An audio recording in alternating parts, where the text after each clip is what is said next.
Se esse vídeo apareceu para você, é porque essa história vai te emocionar e arrepiar. Então já se inscreve no canal se você gosta desse tipo de história e comenta aí de qual cidade você está assistindo. A poeira vermelha grudava na pele como uma segunda camada de cansaço. Eu estava no quintal dos fundos, estendendo 3 camisetas, 2 calças e um lençol que já não era mais branco fazia tempo.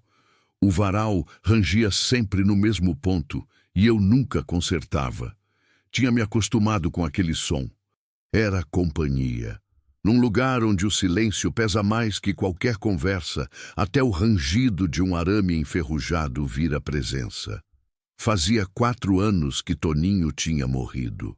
4 anos desde que a casa deixou de ter barulho de chinelo arrastando no chão pela manhã, desde que ninguém mais tossia no quarto ao lado, desde que parei de cozinhar para 2.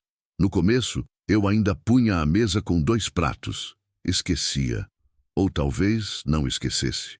Talvez fosse só a teimosia de quem não quer aceitar que agora é e que é pouco demais para encher uma casa inteira de sentido. A fazenda era pequena. Uns 20 hectares de terra seca, mato baixo, cerca velha e algumas cabeças de gado que eu mal conseguia contar direito porque já não enxergava como antes. Ficava no interior de Goiás, numa região que nem aparecia direito no mapa. Para chegar na cidade mais próxima, eram quase 2 horas de estrada de terra batida. E se chovesse, virava 3, 4, dependendo do atoleiro. Mas eu não ia muito, não tinha razão. O que eu precisava, eu plantava. O que eu não plantava, eu passava sem. Feijão, mandioca, abóbora. Umas galinhas no terreiro que botavam ovo quando queriam. Uma horta pequena que eu regava todo final de tarde, antes do sol ir embora de vez. A rotina era simples. Acordar cedo, fazer café, cuidar dos bichos, varrer a casa, lavar roupa, cozinhar, dormir. No outro dia, tudo de novo. Não reclamava. Reclamar para quem? O vento não responde. A terra não consola.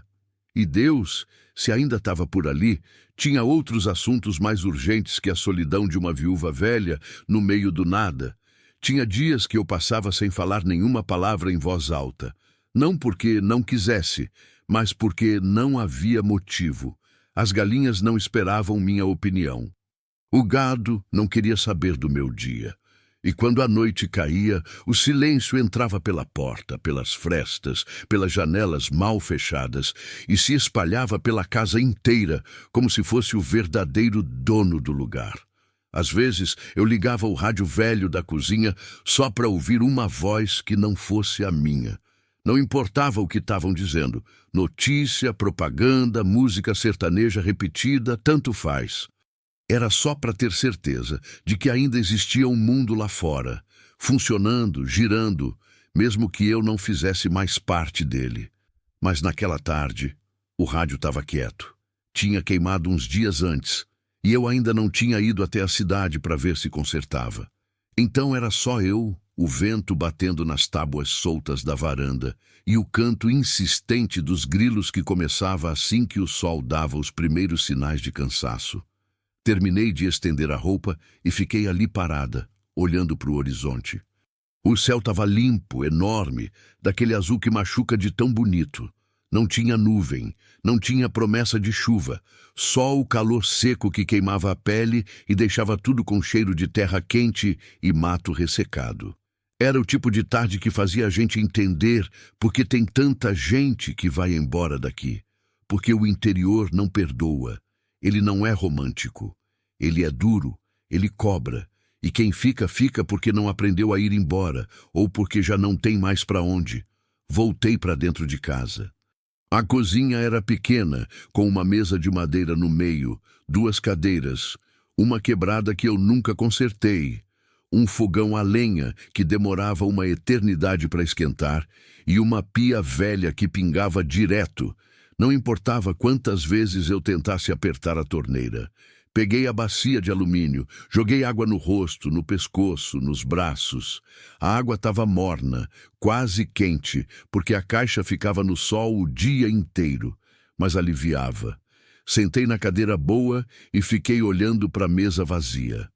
Toninho costumava sentar do outro lado. Ele não era de falar muito, mas ele estava ali, e isso bastava. Agora, a cadeira vazia me olhava de volta, e eu não sabia o que fazer com tanto espaço, tanto silêncio, tanta ausência. Tem gente que diz que a gente se acostuma com a solidão, que com o tempo vira normal. Eu não sei se acostumei ou se só parei de lutar contra, porque a verdade é que a solidão não passa. Ela só muda de lugar. Uns dias, ela fica quieta no canto. Outros, ela senta do meu lado na mesa e não sai mais. Levantei, peguei a enxada encostada na parede e fui dar uma volta pela cerca. Não tinha muito o que fazer, mas ficar parada dentro de casa era pior. Pelo menos andando, eu fingia que tinha um propósito. A terra estava dura, rachada, como se também tivesse desistido de esperar pela chuva. Andei devagar, seguindo a linha torta da cerca de arame, verificando se não tinha nenhum buraco novo, se o gado não tinha forçado em algum lugar. Foi quando ouvi um barulho fraco. Não era bicho, não era vento, era outra coisa. Parei. Escutei com mais atenção. Veio de novo. Um gemido baixo, quase um suspiro. Vinha da frente da casa, da beira da estrada. Meu coração apertou.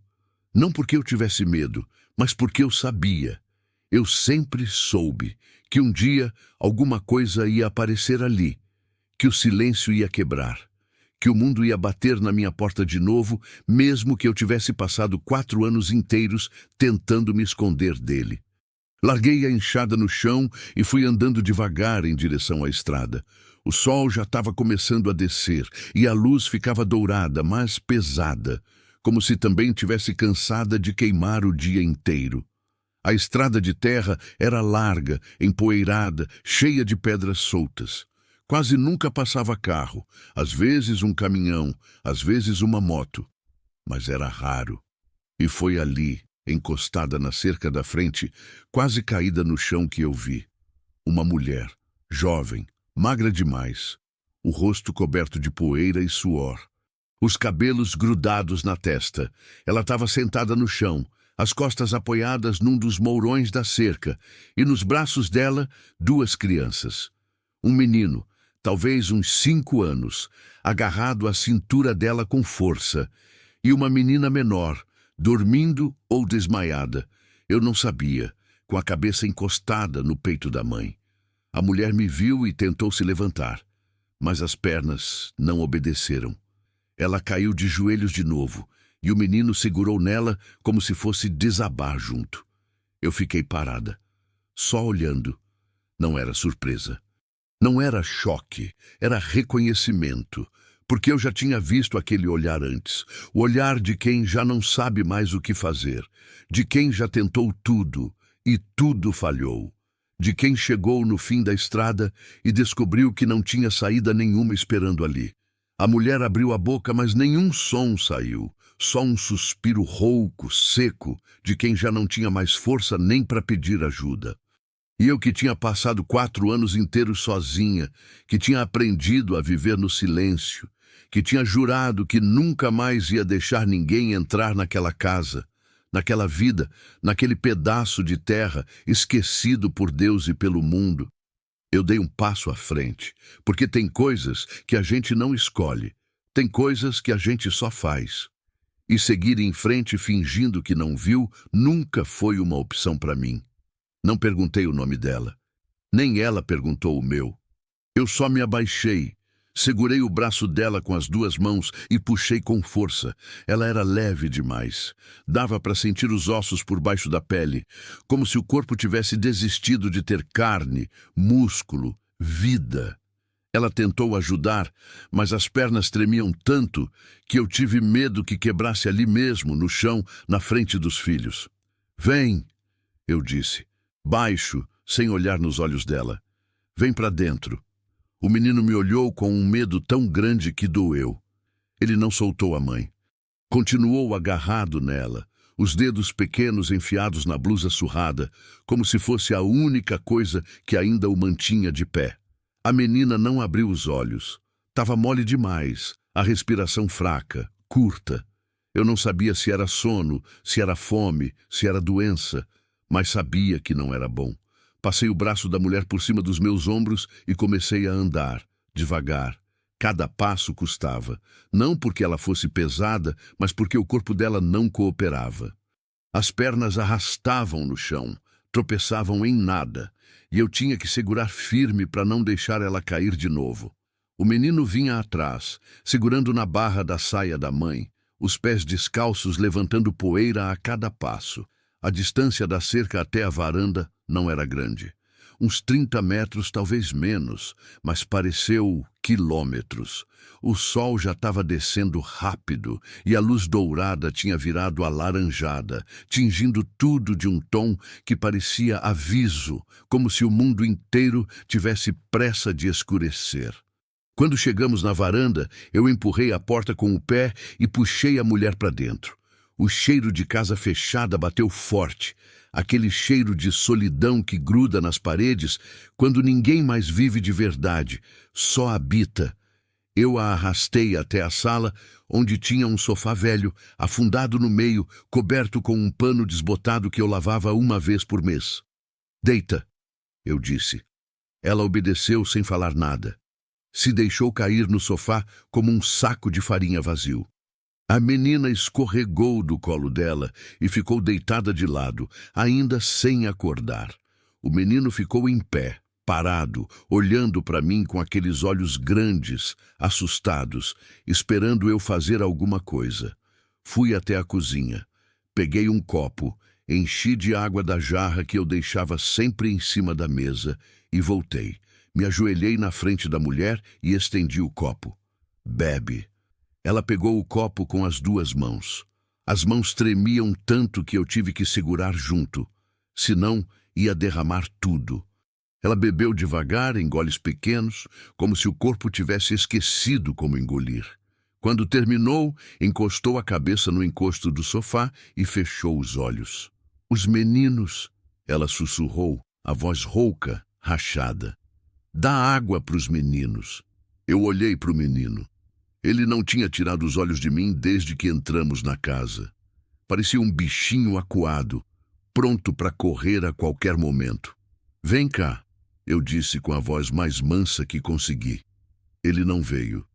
"Não vou fazer nada", eu falei. "Só quero te dar água." Ele olhou para a mãe. Ela abriu os olhos, fez um movimento leve com a cabeça, e o menino deu um passo à frente, depois outro, devagar, desconfiado, até ficar perto o suficiente para eu alcançar. Eu enchi o copo de novo e dei para ele. Ele pegou e bebeu tudo de uma vez, tão rápido que engasgou no final. Limpou a boca com as costas da mão e ficou olhando para o copo vazio, como se quisesse pedir mais, mas não sabia se podia. "Quer mais?" eu perguntei. Ele fez que sim com a cabeça. Enchi de novo. Ele bebeu 3 copos, 4. Quando finalmente parou, o olhar dele já não era só medo, era cansaço. Um cansaço pesado demais para uma criança. A menina continuava sem acordar. Eu me aproximei, encostei a mão na testa dela. Estava quente. Não era febre alta, mas também não era normal. Eu molhei um pano na água, torci e passei no rosto dela, no pescoço, nos braços. Ela se mexeu um pouco, gemeu baixinho, mas não abriu os olhos. "Ela tá assim faz tempo?" Eu perguntei para a mulher sem olhar para ela. "Desde ontem de noite." "Comeu alguma coisa?" Silêncio. Eu olhei para ela. A mulher tinha os olhos fixos no teto, as mãos cruzadas sobre a barriga, como se estivesse rezando, ou só tentando se segurar inteira. "Faz quantos dias que vocês não comem?" Eu perguntei de novo, mais devagar. Ela demorou para responder. "Não sei. 3, 4. Perdi a conta." Eu não disse nada. Levantei e fui para a cozinha. Acendi o fogo a lenha, botei água para ferver, peguei o resto do arroz que tinha sobrado do almoço, um pedaço de abóbora cozida, e esquentei tudo junto numa panela. Não era muito, não era festa, mas era comida. Enquanto esperava esquentar, fiquei olhando pela janela da cozinha. Lá fora o céu já estava mais escuro, quase roxo, e as primeiras estrelas começavam a aparecer tímidas, como se também tivessem medo de chamar atenção. O vento batia nas folhas secas do quintal, levantando poeira que dançava no ar antes de sumir.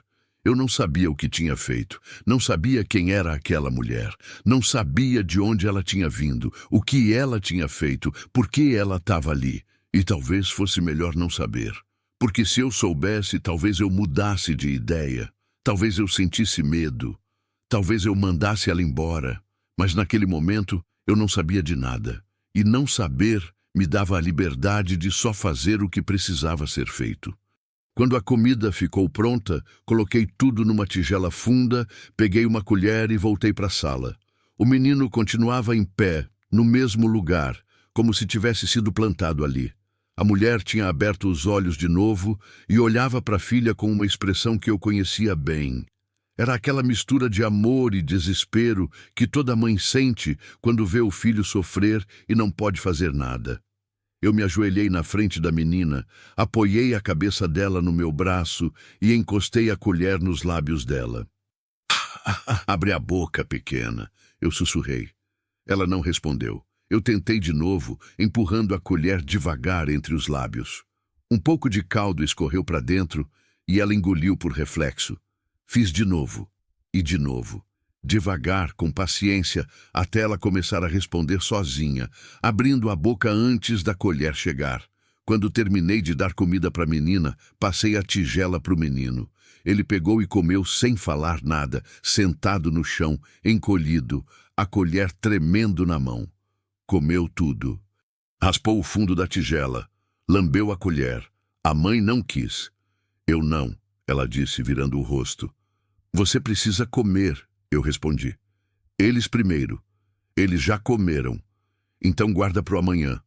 Eu fiquei olhando para ela. A teimosia de mãe. Eu conhecia. Toninho tinha morrido fazia 4 anos, mas eu ainda lembrava como era. Aquela coisa de achar que dá para se sustentar só de ver os filhos comendo. Como se amor enchesse barriga. Se você cair, quem vai cuidar deles? Eu perguntei, baixo, mas firme. Ela me olhou. E naquele olhar, eu vi que ela sabia. Que ela já tinha pensado nisso. Que talvez fosse exatamente isso que ela mais tinha medo. Ela pegou a tigela. Comeu devagar, em silêncio, as lágrimas escorrendo pelo rosto, misturadas com a poeira, com o suor, com o cansaço. Quando terminou, eu recolhi a tigela, lavei na pia da cozinha e fiquei ali parada, ouvindo o silêncio da casa, que de repente não era mais só meu. Tinha respiração, tinha presença, tinha vida. Voltei para a sala. A mulher tinha deitado de lado no sofá, a menina aninhada contra o peito dela, os dois já dormindo. O menino continuava sentado no chão, mas os olhos dele já estavam fechando, a cabeça pendendo para frente. Eu peguei um cobertor velho que guardava no armário, cobri a mulher e a menina, e depois peguei outro e estendi no chão, ao lado do sofá. Deita aqui, eu disse para o menino. Ele obedeceu sem questionar. Deitou de lado, encolhido, e em menos de 1 minuto já estava dormindo também. Eu fiquei ali, em pé, olhando para os 3. 3 estranhos dentro da minha casa. 3 vidas que eu não conhecia. 3 destinos que de repente tinham batido na minha porta e eu não tinha conseguido fechar. Apaguei a luz da sala e fui para o meu quarto. Fechei a porta, mas não tranquei. Deitei na cama, ainda vestida, e fiquei olhando para o teto. Eu sabia que devia estar com medo. Sabia que devia estar desconfiada. Mas tudo que eu sentia era um cansaço profundo, antigo, que não tinha nada a ver com o corpo, porque eu sabia que aquilo não ia acabar ali, que aquela mulher não tinha chegado só para uma noite, que tinha alguma coisa quebrada nela, alguma coisa que ia precisar de tempo para consertar. E eu não sabia se eu tinha tempo. Não sabia se eu tinha força, não sabia se eu ainda lembrava como cuidar de alguém que não fosse eu mesma, mas eu sabia uma coisa. Eu sabia que não ia mandar ela embora. Porque tem escolhas que a gente não faz com a cabeça. A gente faz com uma parte mais funda, mais velha, que não precisa de razão para saber o que é certo. E naquela noite, pela primeira vez em 4 anos, eu não dormi sozinha. A casa tinha gente. E o silêncio, finalmente, tinha dado lugar a outra coisa: respiração, vida, esperança escondida debaixo do medo. Acordei antes do sol nascer, como sempre. O corpo já sabia a hora certa, mesmo sem relógio, mesmo sem luz. Era um despertador interno que Toninho costumava dizer que eu tinha herdado das galinhas. Ele ria quando falava isso. Eu fingia que me ofendia, mas no fundo achava graça também. Fiquei deitada por um tempo, olhando para o teto escuro, ouvindo os sons da madrugada, o canto distante de um galo, o vento batendo na janela mal fechada. E então me lembrei. Tinha gente na sala. Levantei devagar, tentando não fazer barulho. Vesti o chinelo velho, passei a mão no rosto, amarrei o cabelo num coque frouxo e abri a porta do quarto com cuidado. A casa ainda estava na penumbra, aquela claridade cinzenta que vem antes do sol aparecer de verdade.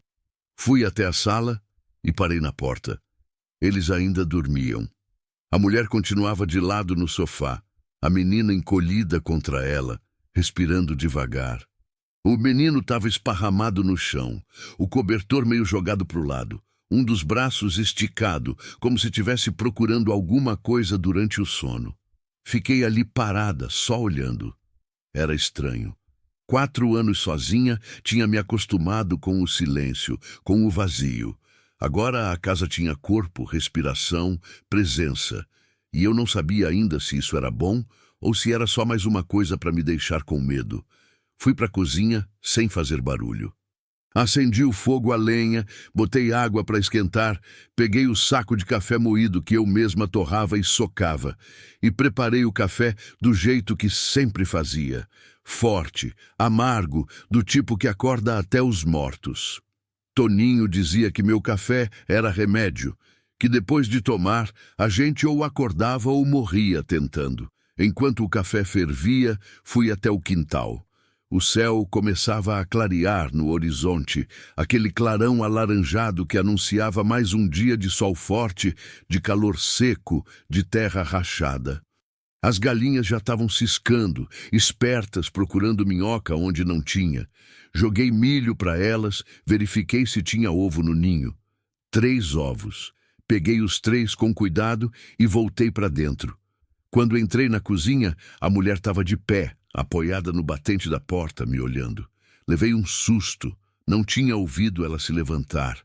"Bom dia", eu disse, mais por educação que por costume. Ela não respondeu logo.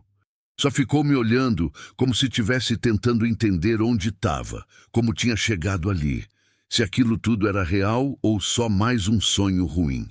"Bom dia", ela respondeu finalmente, a voz ainda rouca, cansada. "Senta", eu disse apontando para a cadeira.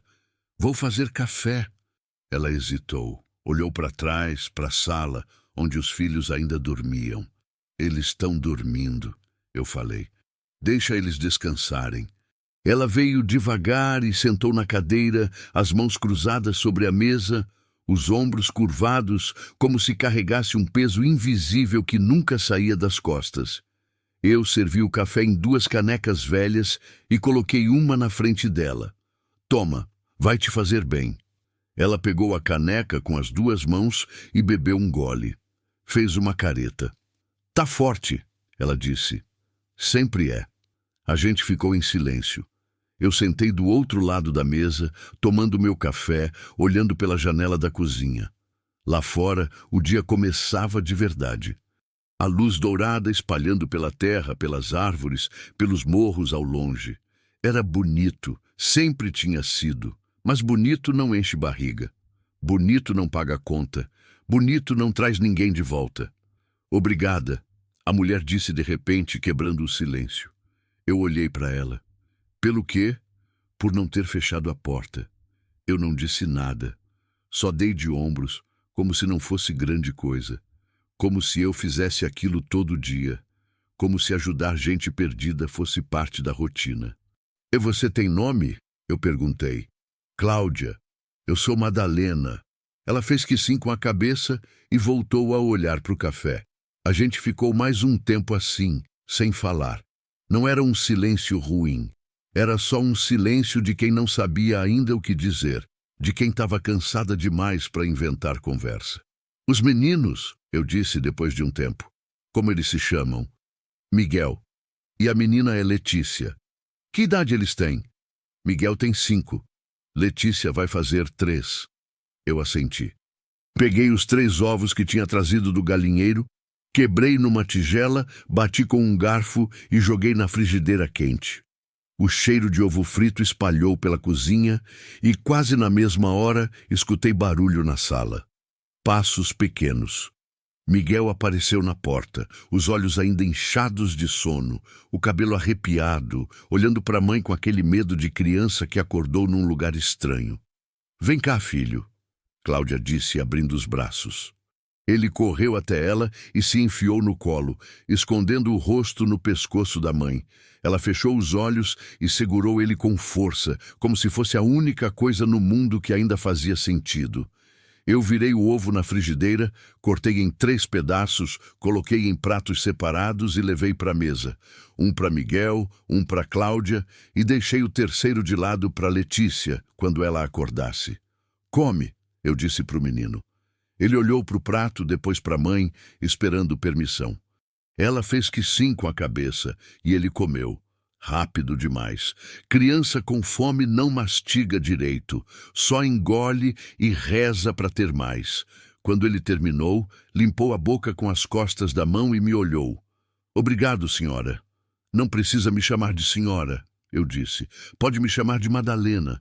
Ele não respondeu, só baixou os olhos e ficou quieto, as mãos no colo, esperando o que viesse a seguir. Eu peguei uma fatia de pão dormido que tinha guardado, passei manteiga e dei para ele. Ele comeu também, devagar dessa vez, saboreando como se tivesse medo que fosse o último. Cláudia comeu o ovo dela em silêncio. Quando terminou, ela olhou para mim e eu vi que tinha alguma coisa que ela queria dizer, mas não sabia como. "Pode falar", eu disse. "Eu não sei quanto tempo a gente pode ficar." "Nem eu." Ela piscou, surpresa com a minha resposta. "Mas", eu continuei, "enquanto vocês estiverem aqui, vocês comem, dormem e ficam seguros. O resto a gente vai vendo. Eu não tenho como pagar, não pedi para pagar, mas eu não posso só ficar de graça." "Pode sim, até você conseguir sair." Ela abaixou a cabeça. Vi as mãos dela tremendo sobre a mesa. Ela apertou os dedos com força, tentando se controlar, mas não adiantou. As lágrimas vieram, silenciosas, escorrendo pelo rosto sem fazer barulho, sem soluço, sem drama. Só cansaço, só alívio, só o peso de quem tinha carregado demais e finalmente podia largar um pouco no chão. Miguel olhou para a mãe, assustado. "Mãe", ele chamou baixinho. "Tá tudo bem, filho", ela disse, limpando o rosto com as costas da mão. "Tá tudo bem." Mas não tava. Eu sabia. Ela sabia. E talvez até o menino soubesse, do jeito que criança sabe das coisas, sem ninguém precisar explicar. Levantei da mesa, peguei as canecas vazias e levei até a pia.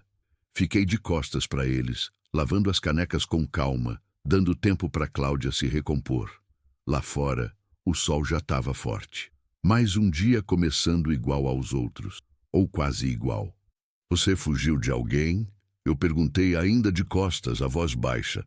Silêncio. "Não precisa responder agora." Eu continuei.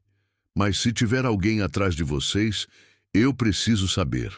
Porque se aparecer alguém aqui, eu preciso estar preparada." "Tem", ela disse, depois de um tempo. A voz dela saiu fina, quase sumindo. "Tem gente procurando a gente." Eu me virei devagar e olhei para ela. "Que tipo de gente?" "O tipo que não perdoa."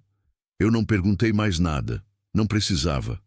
Já tinha visto gente assim, gente que não esquece, gente que cobra, gente que quando decide que você deve, não importa se você tem ou não, eles vão atrás até tirar sangue.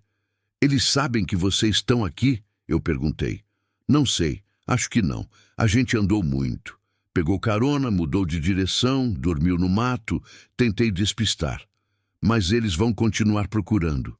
Ela fez que sim com a cabeça, os olhos baixos, a vergonha pesando mais que o medo. Eu respirei fundo. Sabia que devia estar com medo.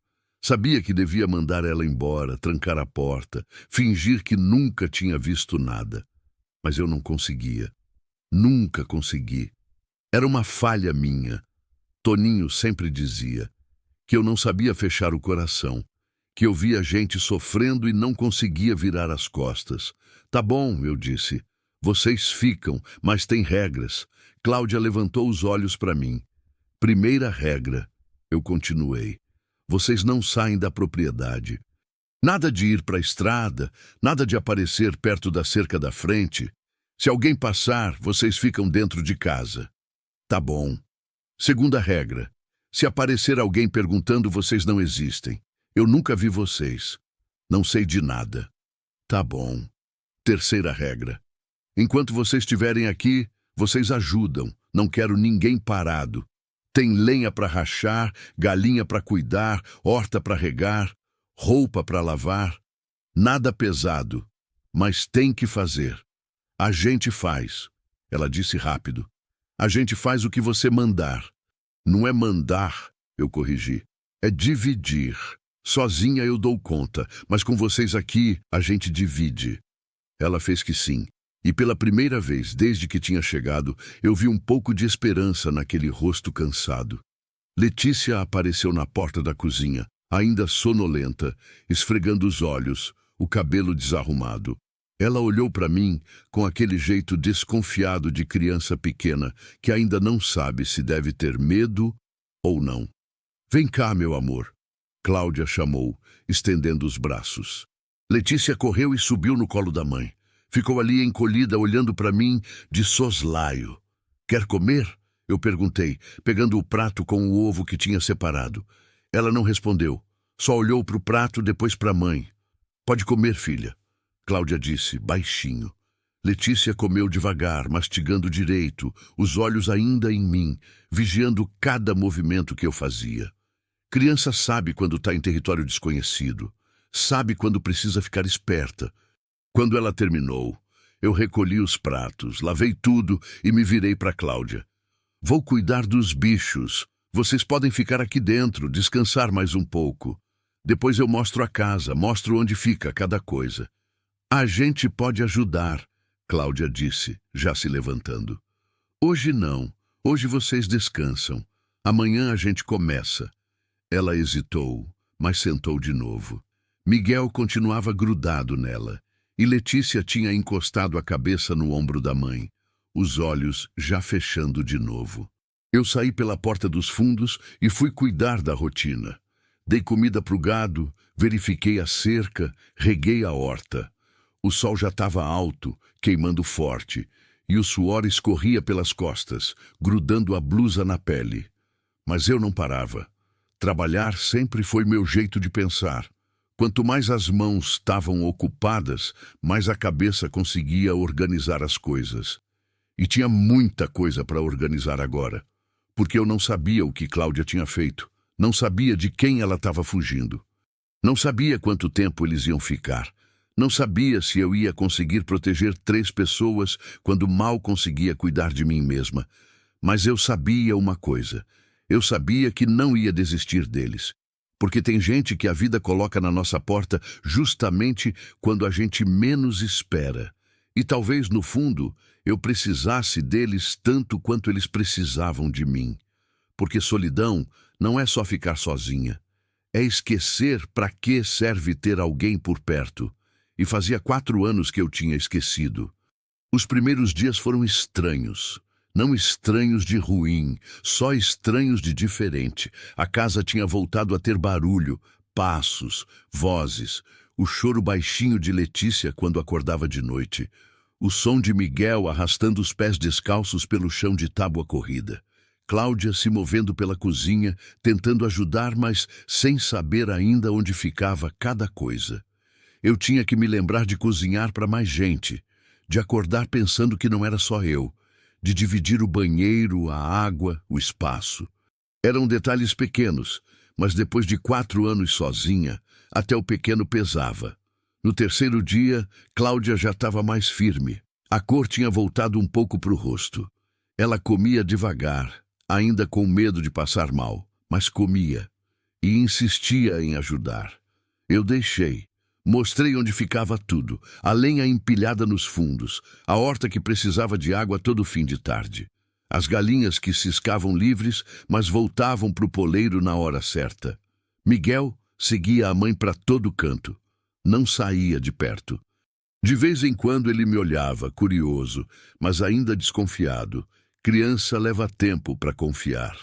E ele tinha aprendido cedo demais a não confiar em ninguém. Letícia era diferente.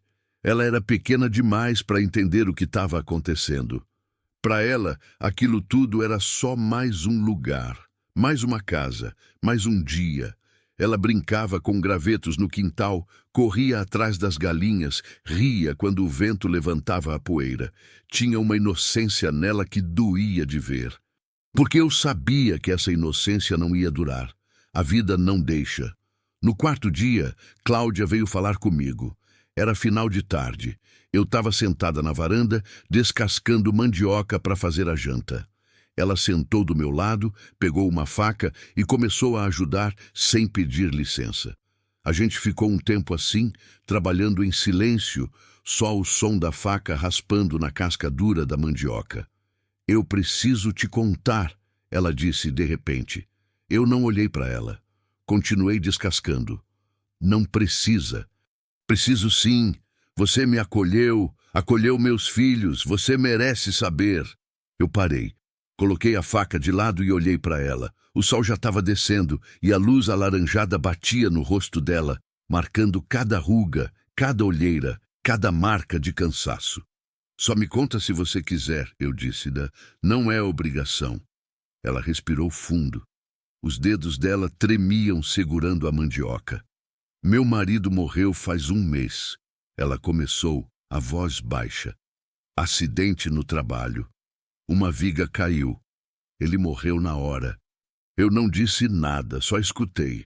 A gente morava numa casa alugada. Quando ele morreu, o dono deu 3 dias para a gente sair. Não teve dó. Não teve conversa, só despejo. Ela parou. Engoliu em seco, continuou. Eu não tinha para onde ir, não tinha família, não tinha dinheiro. Peguei os meninos e fui para a estrada. A gente andou, dormiu no mato, pediu carona, comeu resto de feira, e quando eu achei que não tinha como piorar, ela parou de novo. As mãos dela tremiam mais agora. Eu achei uma mochila, ela disse, quase sussurrando, escondida entre as pedras, perto de uma casa abandonada. Estava cheia de dinheiro. Meu coração apertou. Eu sabia onde isso ia dar. Eu peguei. Ela continuou, as lágrimas começando a escorrer.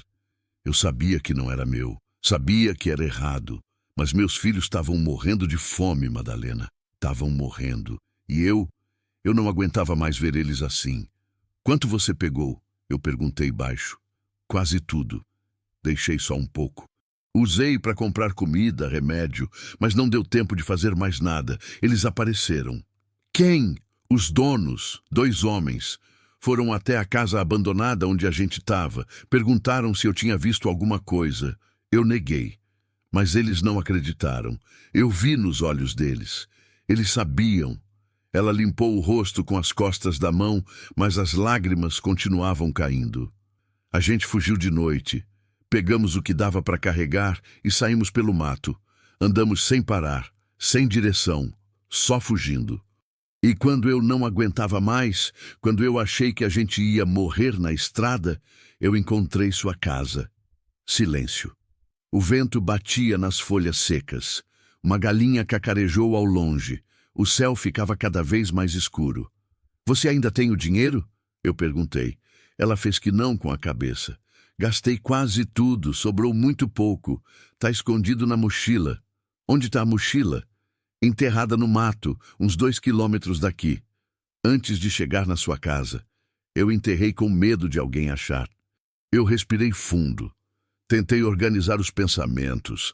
Aquilo era pior do que eu imaginava. Não era só uma mulher fugindo de pobreza. Era uma mulher fugindo de gente perigosa. Gente que não ia desistir. Eles sabem como você é? Eu perguntei. Viram meu rosto. Sabem que eu tenho 2 filhos pequenos. Sabem seu nome? Não, pelo menos acho que não. E eles te seguiram? Não sei. Tentei despistar. Peguei carona em direções diferentes. Dormi em lugares escondidos. Mas ela parou, a voz falhando, mas eu não sei se consegui. Eu fiquei olhando para o horizonte. O sol já tinha sumido e o céu estava naquele tom de roxo escuro que vem antes da noite completa. Eu sabia que devia estar com raiva. Sabia que devia mandar ela embora, que devia proteger minha casa, minha vida, minha paz. Mas tudo que eu sentia era pena.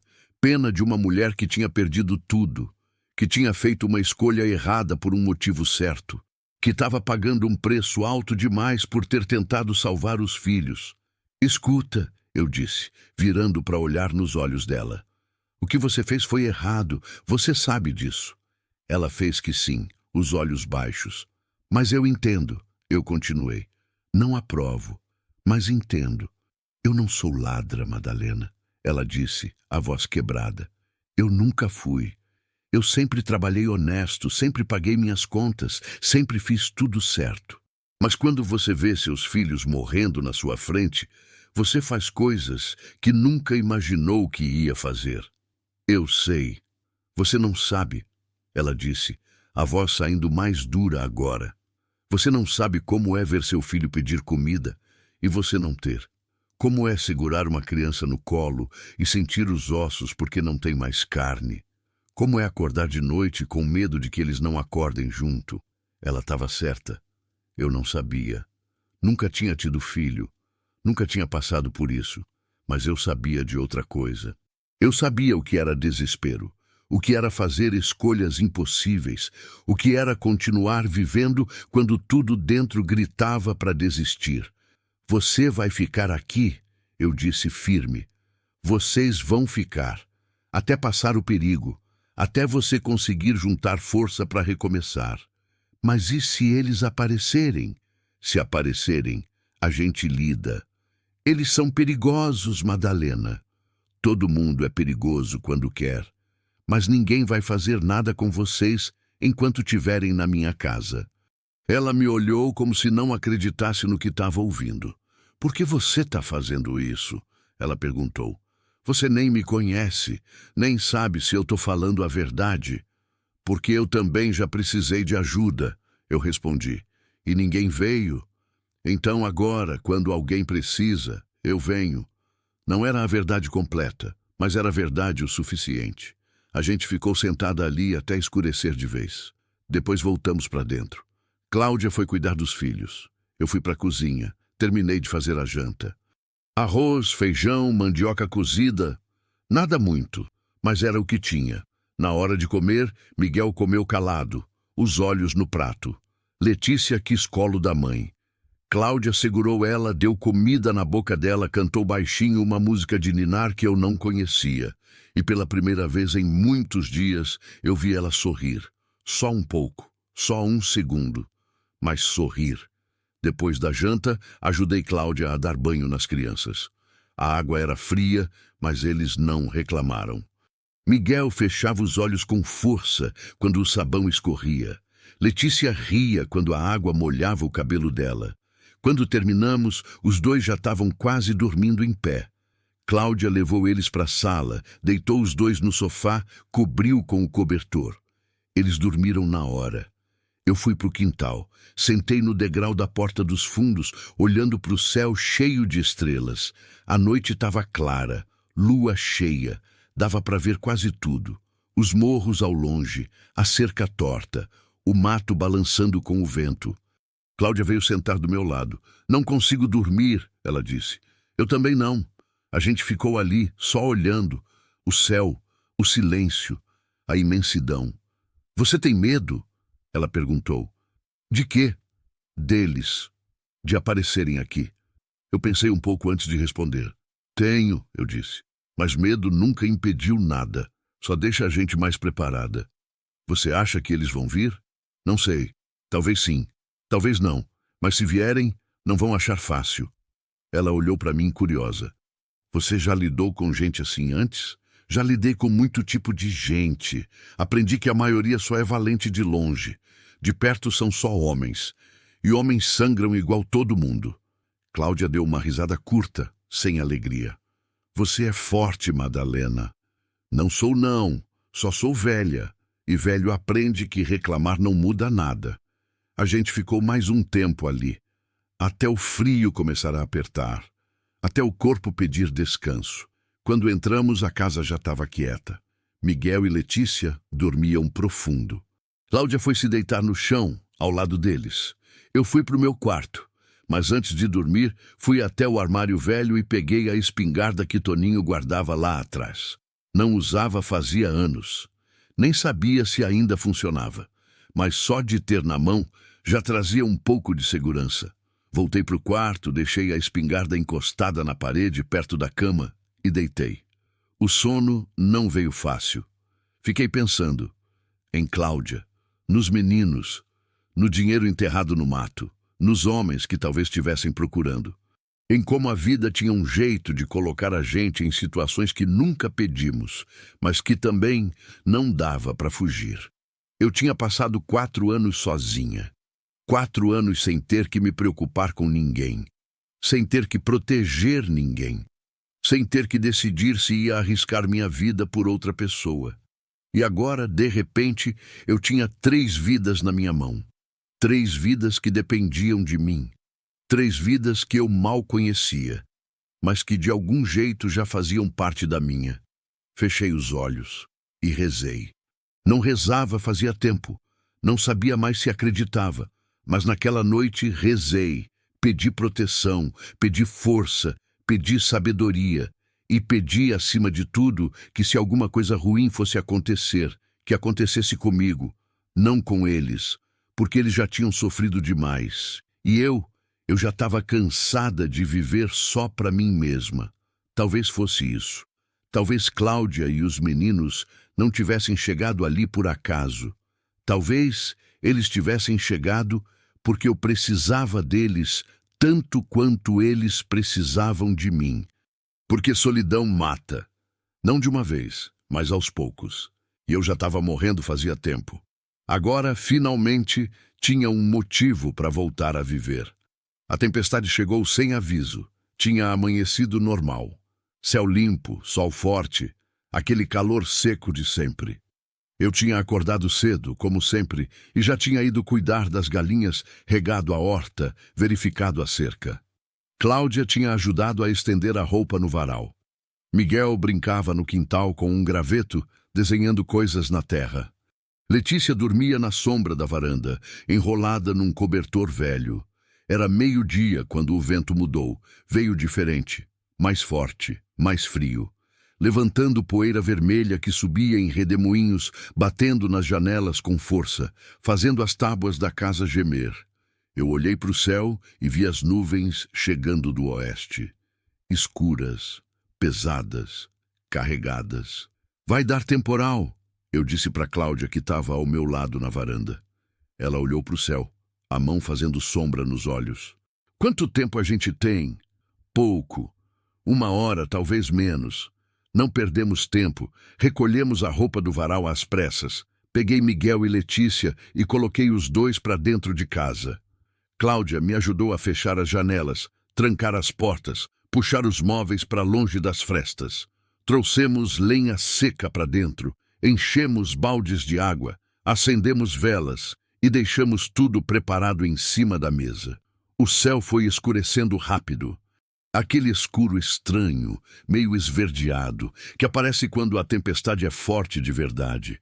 O vento aumentava a cada minuto, as árvores se curvavam, os galhos batiam uns nos outros, as folhas voavam soltas pelo ar. "Mãe!" Miguel chamou, a voz fina, assustada. "Vai cair raio?" "Vai," Cláudia respondeu, puxando ele para perto. "Mas a gente está segura aqui dentro." Letícia começou a chorar. Não era choro de birra, era choro de medo. Aquele choro baixinho, contínuo, de criança que sente que alguma coisa ruim vai acontecer, mas não sabe o quê. Cláudia pegou ela no colo e começou a cantarolar. A mesma música de ninar de sempre, mas a voz dela tremia. Ela também estava com medo.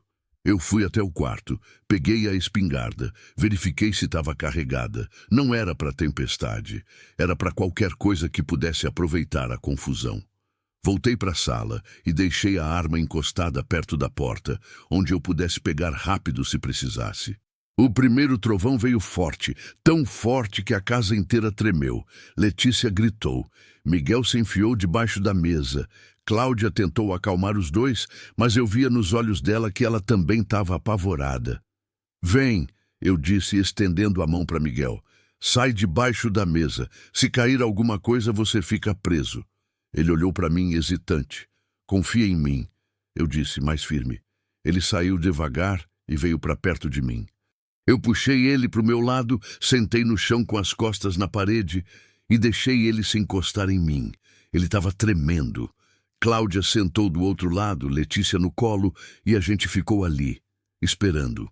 A chuva começou de repente. Não foi aquela chuva fina que vai aumentando aos poucos. Foi um dilúvio, batendo no telhado com tanta força que parecia que o mundo inteiro estava desabando. A água entrava pelas frestas, pingava do teto, escorria pelas paredes. Eu peguei os baldes e fui colocando embaixo dos pingos, mas não adiantava muito. Tinha água entrando por todo lado. Os raios rasgavam o céu, clarões brancos que iluminavam a casa inteira por um segundo antes de tudo voltar a ficar escuro. E a cada raio vinha o trovão, estrondos que pareciam explodir em cima da gente. Quanto tempo isso vai durar? Cláudia gritou por cima do barulho. Não sei, eu gritei de volta. Mas a casa aguenta. Ela já passou por pior. Não era mentira. A casa era velha, mas era forte. Toninho tinha construído com as próprias mãos. Tinha escolhido cada tábua, cada prego, cada telha. Ele sabia como construir para durar. E durou. Mas mesmo sabendo disso, o medo não passava. Porque tempestade no interior não é brincadeira. Eu já tinha visto casa destelhada, cerca arrancada, árvore derrubada em cima de curral, gente que perdeu tudo em uma noite. O temporal durou horas, horas de barulho, de vento, de chuva tão forte que parecia que o céu tinha rachado e estava despejando tudo de uma vez. Horas de escuridão, só quebrada pelos clarões dos raios. Horas de medo, de aperto no peito, de reza silenciosa. Miguel adormeceu encostado em mim, exausto de tanto medo. Letícia também dormiu, a respiração pesada, o rosto molhado de lágrima e suor. Cláudia ficou acordada, os olhos fixos na porta, como se esperasse que alguma coisa fosse entrar a qualquer momento. Você acha que eles viriam numa noite dessas? Ela perguntou baixinho, para não acordar as crianças. Ninguém sai numa noite dessas, eu respondi. Nem para cobrar dívida. Mas eu não tinha certeza. Porque gente desesperada faz coisa que gente normal não faz. E se aqueles homens estavam procurando Cláudia com tanta determinação, talvez nem tempestade fosse capaz de parar eles. A chuva começou a diminuir perto da meia-noite. O vento acalmou. Os trovões ficaram mais distantes. E, finalmente, depois do que pareceu uma eternidade, tudo ficou quieto. Silêncio. Aquele silêncio pesado que vem depois de uma tempestade, como se o mundo inteiro tivesse se cansado de gritar. Eu me levantei devagar, com cuidado para não acordar Miguel. Fui até a janela, abri uma fresta e olhei lá fora. Tudo estava encharcado, a terra tinha virado lama. Poças enormes espalhadas pelo quintal, galhos caídos, folhas grudadas em tudo. O varal tinha caído, uma das telhas do galinheiro tinha voado. Mas a casa estava de pé, inteira. Passou, eu disse, virando para Cláudia. Ela soltou o ar que estava segurando, as mãos tremendo de alívio. Graças a Deus. Amanhã a gente vê o estrago, eu disse. Hoje a gente só descansa, mas eu sabia que não ia descansar. Porque tinha alguma coisa no ar, alguma coisa errada. Eu sentia aquela sensação de que a tempestade tinha sido só o começo, que tinha alguma coisa pior esperando. E eu estava certa. Na manhã seguinte, quando abri a porta para ver o estrago à luz do dia, vi as pegadas, pegadas de bota, frescas, na lama do quintal. Alguém tinha estado ali durante a noite. Alguém tinha vindo, tinha rodeado a casa, tinha olhado pelas janelas e tinha ido embora. Meu coração disparou. Olhei para o redor tentando ver se tinha alguém escondido, esperando, mas não tinha ninguém, só as pegadas e o silêncio. Voltei para dentro devagar, tranquei a porta, peguei a espingarda. "O que foi?" Cláudia perguntou, vendo minha cara. "Tivemos visita", eu disse baixo. O rosto dela ficou branco. "Eles? Não sei, mas alguém estava aqui e não veio para ajudar." Ela levou a mão à boca, tentando segurar o choro. Eu sabia que eles iam achar a gente. "Calma", eu disse firme. "A gente não sabe ainda se eram eles. Pode ter sido alguém procurando abrigo da tempestade. Pode ter sido qualquer coisa, mas eu não acreditava nisso. E ela também não." "O que a gente faz?" ela perguntou, a voz tremendo. "A gente fica alerta. Não sai de casa, não abre porta para ninguém. E se alguém aparecer, a gente lida." "Como?" "Do jeito que tiver que ser." Passei o resto do dia verificando a propriedade.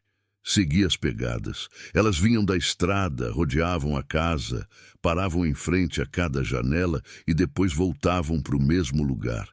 Quem quer que fosse tinha ficado ali parado, olhando, estudando, planejando. Eu não contei tudo para Cláudia.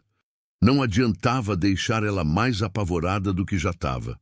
Mas eu sabia que eles tinham achado, sabia que sabiam onde a gente estava e sabia que iam voltar.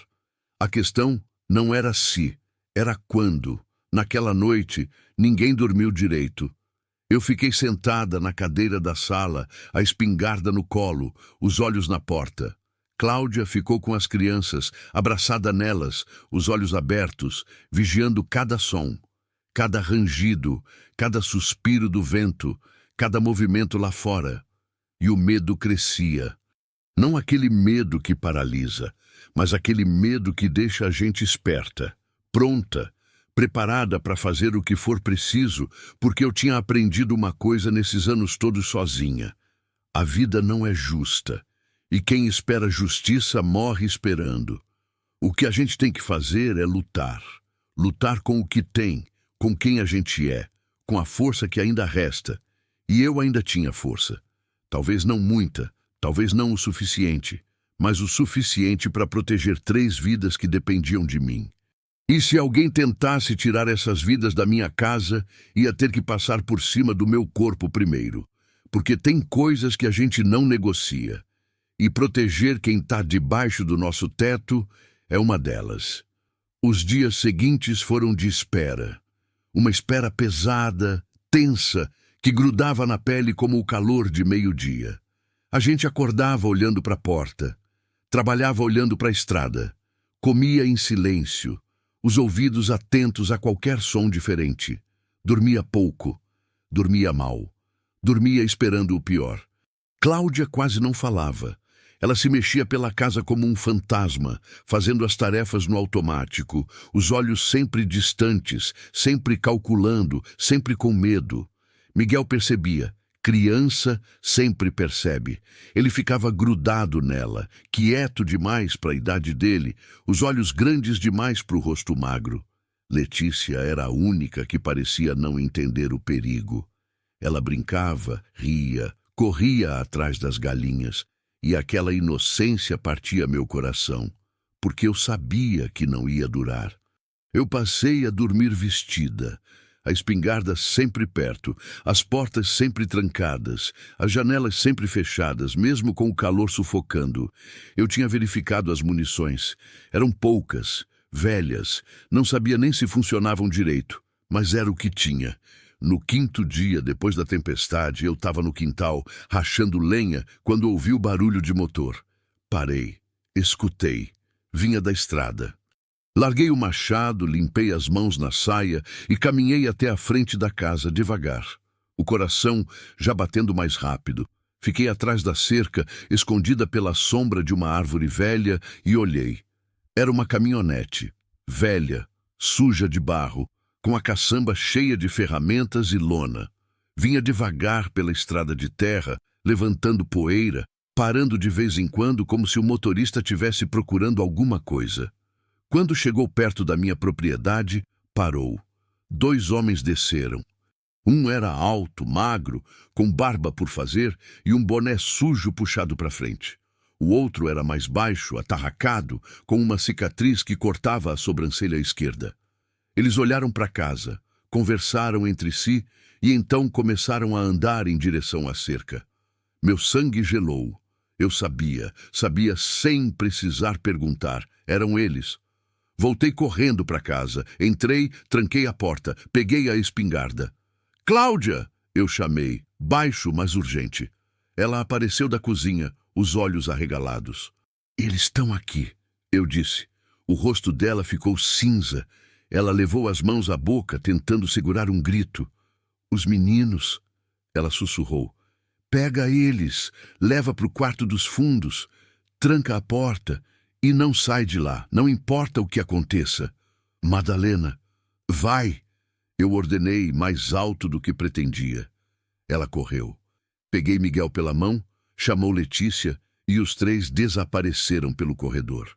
Ouvi a porta do quarto bater, a chave girar na fechadura. Eu respirei fundo. Segurei firme na espingarda. E esperei. A batida na porta veio forte, 3 pancadas secas. Tem alguém aí? Uma voz grossa chamou. Eu não respondi. A gente só quer conversar, a voz continuou. A gente está procurando uma mulher. Ela passou por aqui com 2 crianças. A senhora viu? Silêncio. Olha, a gente não quer problema, disse outra voz, mais fina, mais irritada. A gente só quer o que é nosso. Se a senhora ajudar, a gente vai embora e deixa todo mundo em paz. Eu continuei sem responder. Ouvi eles conversando entre si do lado de fora, as vozes baixas, mas dava para sentir a irritação crescendo. Eu sei que tem alguém aí dentro. O de voz grossa gritou, batendo na porta de novo, mais forte. Abre essa porra de porta! Meu coração batia tão forte que eu achava que eles podiam ouvir, mas eu continuei firme, parada, em silêncio. Tá bom, disse a voz fina. Quer fazer do jeito difícil? A gente faz do jeito difícil. Ouvi passos se afastando.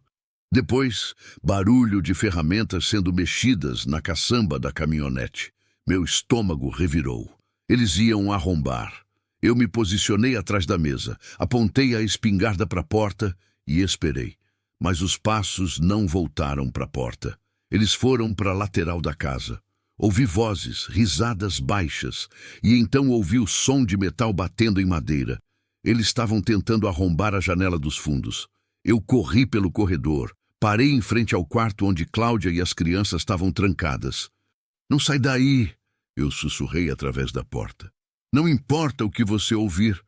Não esperei resposta. Corri até o quarto vazio ao lado, onde a janela dava para o quintal dos fundos. Cheguei a tempo de ver um dos homens, o da cicatriz, forçando a janela com um pé de cabra. Apontei a espingarda para ele. Sai da minha propriedade, eu disse. A voz firme, fria. Ele parou, olhou para mim e sorriu. Olha só, ele disse, virando para chamar o parceiro. A velha está armada. O outro apareceu, o alto de barba. Ele olhou para mim, olhou para a espingarda e deu de ombros.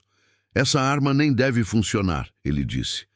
Deve ter uns 50 anos. Quer arriscar? Eu perguntei. Eles se entreolharam. O da cicatriz deu um passo para trás, mas o alto ficou onde estava. Escuta aqui, senhora, ele disse. A voz calma demais, perigosa demais. A gente não quer problema com você. A gente só quer a mulher que está escondida aí dentro e o dinheiro que ela roubou da gente. Não tem ninguém aqui, eu disse. Só eu. Mentira, disse o da cicatriz. A gente viu fumaça de fogão, viu roupa de criança no varal, viu as pegadas no barro. A gente sabe que ela está aqui. E mesmo que tivesse, eu continuei, sem baixar a arma. Não é da conta de vocês. O alto deu uma risada sem humor. Não é da nossa conta? Ele repetiu. Ela roubou 15 mil reais nosso, dinheiro que a gente rala para juntar. E você acha que a gente vai ir embora só porque uma velha armada mandou? Não, eu disse.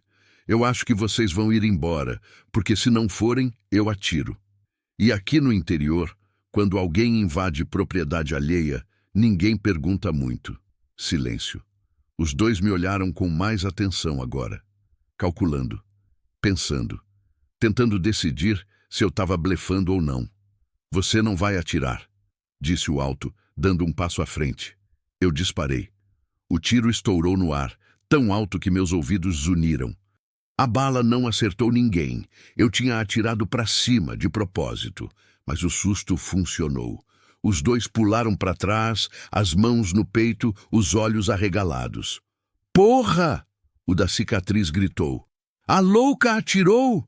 E vou atirar de novo, eu disse recarregando. E da próxima vez, não erro. Eles ficaram parados, olhando para mim com raiva e medo misturados. Eu sabia que tinha ganhado essa rodada, mas também sabia que não tinha ganhado a guerra. Tá bom, disse o alto, levantando as mãos. Não, a gente vai embora. Mas isso não acaba aqui, viu? A gente volta, e da próxima vez não vai ter aviso. Da próxima vez, eu respondi, eu não atiro para cima. Eles foram andando de costas até a caminhonete. Subiram, ligaram o motor. Mas antes de ir embora, o alto baixou o vidro e gritou. Passa para sua amiguinha aí, diz que ela pode correr o quanto quiser, que ela pode se esconder onde for, mas a gente vai achar ela, e quando achar, ela vai ter que pagar, com dinheiro ou de outro jeito. Eles arrancaram, levantando poeira, as rodas derrapando na terra solta. Eu fiquei ali parada, a espingarda ainda na mão, o corpo tremendo de tanta adrenalina. Só quando o barulho do motor sumiu completamente é que eu abaixei a arma. Minhas pernas quase cederam. Tive que me apoiar no batente da janela para não cair. Madalena! Cláudia gritou do quarto, batendo na porta. Madalena, o que aconteceu? Eu ouvi tiro. Eu caminhei até a porta. Destrancou. Cláudia saiu correndo, os olhos vermelhos de tanto chorar, as crianças agarradas nas pernas dela. Eram eles? Ela perguntou, a voz falhando. Eu fiz que sim com a cabeça. E o que você fez? Mandei embora. E eles foram? Por enquanto. Ela desabou. As pernas cederam e ela caiu no chão soluçando, as mãos no rosto. Miguel e Letícia começaram a chorar também, sem entender direito o que estava acontecendo, mas sentindo o desespero da mãe. Eu me ajoelhei ao lado dela, puxei ela para perto. Escuta, eu disse firme. Eles foram embora. Não voltam hoje. Talvez não voltem amanhã. A gente ganhou tempo. Eles vão voltar, Madalena. Ela chorou. Você ouviu o que eles disseram. Eles não vão desistir. Eu sei. E o que a gente faz? Onde a gente vai? A estrada está bloqueada pela lama da tempestade. A cidade mais próxima é longe demais para ir a pé com as crianças. A gente está presa aqui. Ela tinha razão. A tempestade tinha deixado a estrada intransitável. Tinha árvore caída, ponte de madeira quebrada, barro até o joelho em alguns trechos. Sair dali a pé era impossível, e esperar alguém passar era apostar na sorte. A gente não vai a lugar nenhum, eu disse. A gente fica. E se eles voltarem, a gente lida. Como? Ela perguntou desesperada. Como a gente lida com 2 homens armados, Madalena? Você tem uma espingarda velha com 3 tiros, e eu não tenho nada. Você tem os meninos, eu disse, segurando o rosto dela com as 2 mãos, forçando ela a me olhar. E enquanto você tiver eles, você tem tudo. Porque mãe não desiste, mãe não entrega, mãe luta até o fim. Ela me olhou nos olhos, a respiração ainda ofegante. Mas alguma coisa mudou. Alguma coisa se firmou. Você tem razão, ela sussurrou. Eu sei que tenho. A gente ficou ali no chão do corredor, abraçadas, com Miguel e Letícia entre nós, até o choro passar, até a respiração voltar ao normal, até o medo virar outra coisa, raiva, determinação, vontade de sobreviver. Depois, a gente levantou, limpou o rosto e começou a se preparar, porque se eles iam voltar, a gente ia estar pronta, e dessa vez não ia ter aviso, não ia ter conversa, ia ter guerra. E guerra a gente não ganha sendo gentil. A gente ganha fazendo o que precisa ser feito, não importa o custo. A noite caiu pesada como chumbo. Eu não acendi nenhuma luz. Deixei a casa toda no escuro, só o luar entrando pelas frestas das janelas mal fechadas. Queria que quem olhasse de fora pensasse que a gente tinha ido embora, que a casa estava vazia, abandonada. Mas por dentro a gente estava acordada, alerta, preparada. Cláudia sentou no chão da sala com as crianças. Miguel encostado nela de um lado, Letícia do outro. Ela cantarolava baixinho, aquela mesma cantiga de ninar, tentando manter os dois calmos, mas eu via a mão dela tremendo enquanto afagava o cabelo deles. Eu fiquei de pé, perto da janela da frente, escondida pela cortina velha, a espingarda apoiada na parede ao meu lado. Meus olhos varriam a estrada, o quintal, cada sombra que se movia com o vento. Cada som virava ameaça, o rangido de um galho, o pio de uma coruja, o latido distante de um cachorro que nem era meu. As horas se arrastavam, devagar, pesadas, como se o tempo tivesse esquecido de passar. Eles não vão vir hoje, Cláudia disse depois de um silêncio longo. A voz dela saía baixa, cansada. Talvez não, eu respondi, sem tirar os olhos da janela. Mas a gente não pode apostar nisso. Você acha que eles vão trazer mais gente? Eu pensei antes de responder. Queria mentir, queria dizer que não, que eles iam desistir, que iam perceber que não valia a pena. Mas eu não mentia para ela, não agora, não depois de tudo. Acho, eu disse. Homem que não consegue o que quer na primeira tentativa sempre volta com reforço. É o jeito deles. Provam que são fortes trazendo mais gente.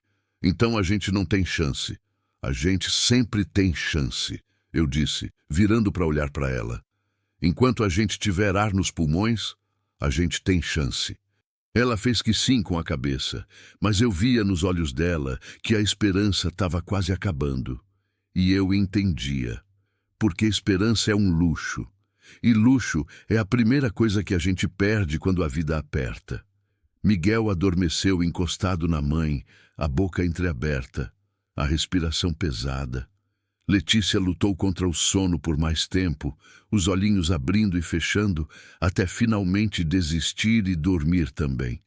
Cláudia ficou ali, imóvel, fazendo de travesseiro, os braços em volta dos dois.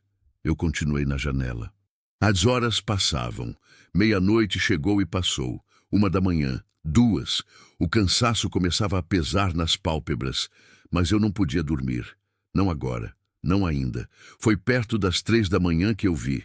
Um movimento na estrada, sombras se mexendo entre as árvores. Mais de uma, mais de duas. Meu coração disparou. Cláudia, eu chamei, baixo. Acorda. Ela abriu os olhos na hora, o corpo inteiro ficando tenso. O quê? Eles estão vindo. Ela se levantou devagar, com cuidado para não acordar os meninos, e veio até a janela. Olhou por cima do meu ombro. Quantos? Ela sussurrou. Não sei. 3, talvez 4. Tá muito escuro. O que a gente faz? Eu peguei a espingarda, verifiquei a munição de novo. 3 tiros. Só 3. Tinha que fazer cada um valer. Você fica com os meninos, eu disse. Leva eles para o quarto dos fundos de novo. Tranca a porta. E se eu gritar para vocês correrem, você pega eles e sai pela janela dos fundos, entendeu? Você corre para o mato e não olha para trás. Eu não vou te deixar aqui sozinha. Não tô pedindo licença, Cláudia, eu disse, olhando nos olhos dela. Tô mandando. Você tem que proteger seus filhos, eu vou proteger vocês. Cada uma faz sua parte. Ela hesitou, mas sabia que eu estava certa. Ela voltou para o centro da sala, pegou Miguel no colo. Ele gemeu baixinho, mas não acordou. Pegou a mão de Letícia e foi levando os dois para o quarto. Madalena, ela chamou antes de sair. Eu olhei para ela. Obrigada, ela disse, por tudo. Eu não respondi. Só fiz que sim com a cabeça, porque não tinha o que agradecer. A gente faz o que tem que fazer. Simples assim. Quando ouvi a porta do quarto se trancar, voltei minha atenção para a janela. As sombras tinham se aproximado. Dava para ver melhor agora. Eram 4 homens. 2 eu já conhecia. O alto de barba e o da cicatriz. Os outros 2 eram novos. Um carregava alguma coisa que parecia um galão. O outro tinha uma ferramenta comprida na mão. Talvez uma barra de ferro. Eles pararam perto da cerca, conversaram entre si apontando para casa. Planejando. Decidindo como iam atacar. Eu não ia esperar eles decidirem. Abri a porta da frente e, de repente, saí para a varanda e apontei a espingarda. Eu avisei que se voltassem, eu atirava, eu gritei. E dessa vez eu não erro. Eles se espalharam procurando cobertura. O alto de barba ficou atrás de uma árvore. Os outros se jogaram no chão. Porra, velha! Gritou o da cicatriz. Você não aprende, né? Aprendi tudo o que precisava, eu gritei de volta. Aprendi que homem que vem de noite não vem para conversar. Aprendi que invasor não tem direito. E aprendi que eu defendo o que é meu. Essa casa não vale a pena, senhora, gritou o alto. Deixa a gente levar a mulher e o dinheiro, e a gente vai embora. Ninguém precisa se machucar. Já falei que não tem ninguém aqui. Mentira! Ele gritou, saindo um pouco de trás da árvore. A gente sabe que ela tá aí, a gente viu fumaça, viu movimento. Para de proteger bandida e entrega logo. Não, eu disse firme. Então você escolheu. Foi rápido. Um deles, o que estava com o galão, correu em direção à lateral da casa. Eu virei, mirei, atirei. O tiro errou. Acertou a terra perto dele, levantando poeira, mas ele não parou. Continuou correndo, desapareceu atrás da casa. Cláudia! Eu gritei. Eles estão vindo pelos fundos. Eu ouvi ela gritando alguma coisa lá dentro. Ouvi os meninos começando a chorar. Não tive tempo de pensar. Os outros 3 avançaram. Eu recuei para dentro de casa, bati a porta, tranquei. As mãos tremiam enquanto eu recarregava. Eles começaram a bater na porta. Chutes fortes, ombradas, a madeira gemendo sob o peso. Arrombem essa merda! Alguém gritou. Eu corri pelo corredor até os fundos. Cheguei a tempo de ver o homem do galão jogando líquido pela janela quebrada. O cheiro me atingiu na hora. Gasolina. Meu sangue gelou. Não! Eu gritei. Mas ele já tinha riscado o fósforo. O fogo subiu num instante. Rápido. Violento. Lambendo as cortinas velhas. Subindo pelas paredes de madeira seca. Espalhando pela casa com uma velocidade que parecia impossível. Ouvi Cláudia gritar no quarto. Ouvi as crianças chorando. Eu corri até a porta do quarto, chutei a fechadura até quebrar. A porta se abriu. Cláudia estava lá tentando abrir a janela dos fundos, mas ela estava emperrada, inchada com a umidade da tempestade. Sai da frente! Eu gritei. Usei o cabo da espingarda para quebrar o vidro. Os cacos voaram. Eu tirei os pedaços que ficaram presos no batente, joguei a espingarda lá para fora. Passa os meninos, eu ordenei. Cláudia pegou Letícia, passou pela janela, eu segurei a menina e coloquei ela no chão do lado de fora. Miguel veio em seguida, chorando, assustado. Vai, eu gritei para Cláudia. Corre pro mato, não para. Ela hesitou. E você? Eu vou atrás. Vai. Ela pulou pela janela, pegou os 2 meninos pela mão e saiu correndo em direção ao mato fechado nos fundos da propriedade. Eu ia pular atrás quando ouvi a porta da frente ceder. Eles tinham entrado. Achei a velha! Alguém gritou. Eu não tive escolha. Pulei pela janela, rolei no chão do lado de fora, peguei a espingarda e corri. O fogo já tinha tomado metade da casa. As chamas subiam altas, iluminando a noite inteira, o calor tão intenso que queimava a pele mesmo de longe. A fumaça subia em nuvens pretas, engolindo as estrelas. Eu corri para o mato, os pés descalços pisando em pedras, em espinhos, em galhos. Não sentia nada, só corria. Atrás dela, ouvi alguém gritar. Ouvi passos atrás de mim. Eles tinham vindo atrás. Entrei no mato fechado. A escuridão me engoliu. Galhos arranhavam meu rosto, meus braços. Tropecei em raízes, quase caí, me segurei numa árvore. Cláudia! Eu gritei baixo. Onde você tá? Aqui! Ela respondeu, de algum lugar à esquerda. Eu segui a voz.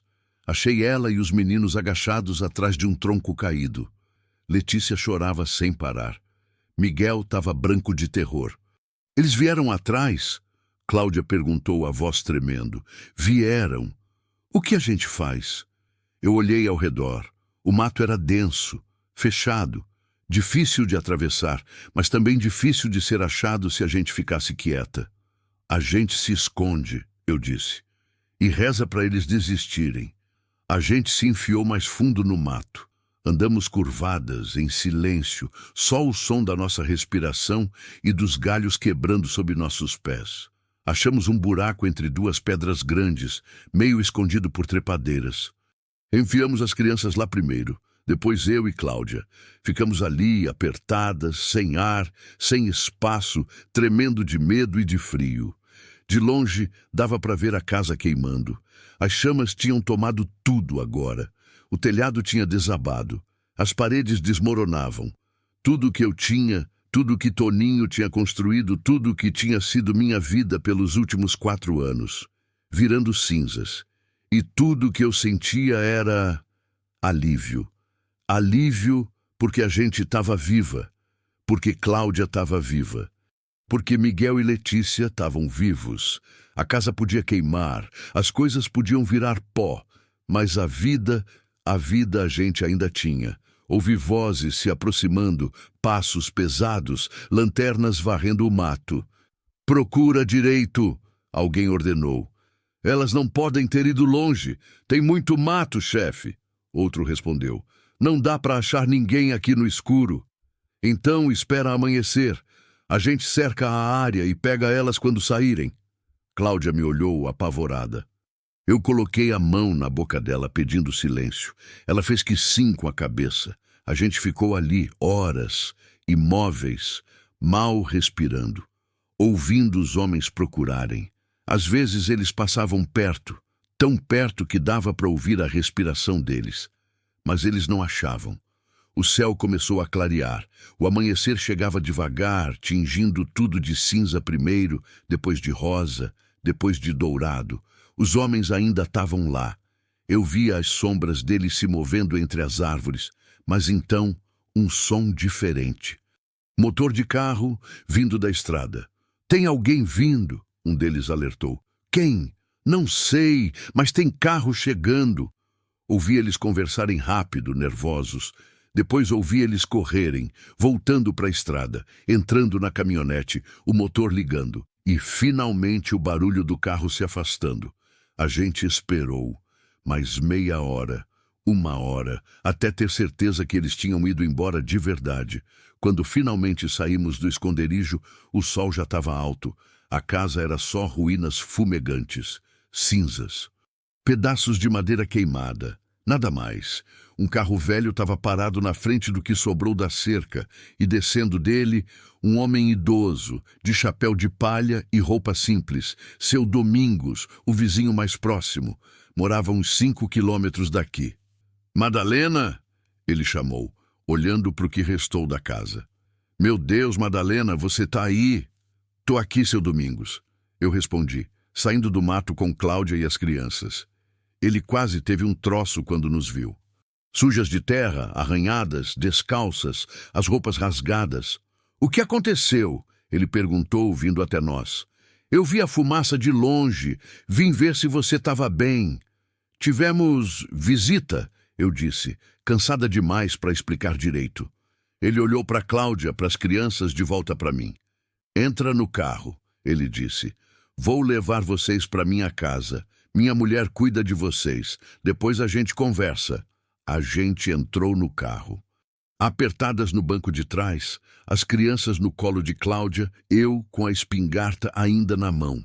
Enquanto seu Domingos dirigia pela estrada esburacada, eu olhei para trás, para a casa queimada, para a vida que tinha acabado.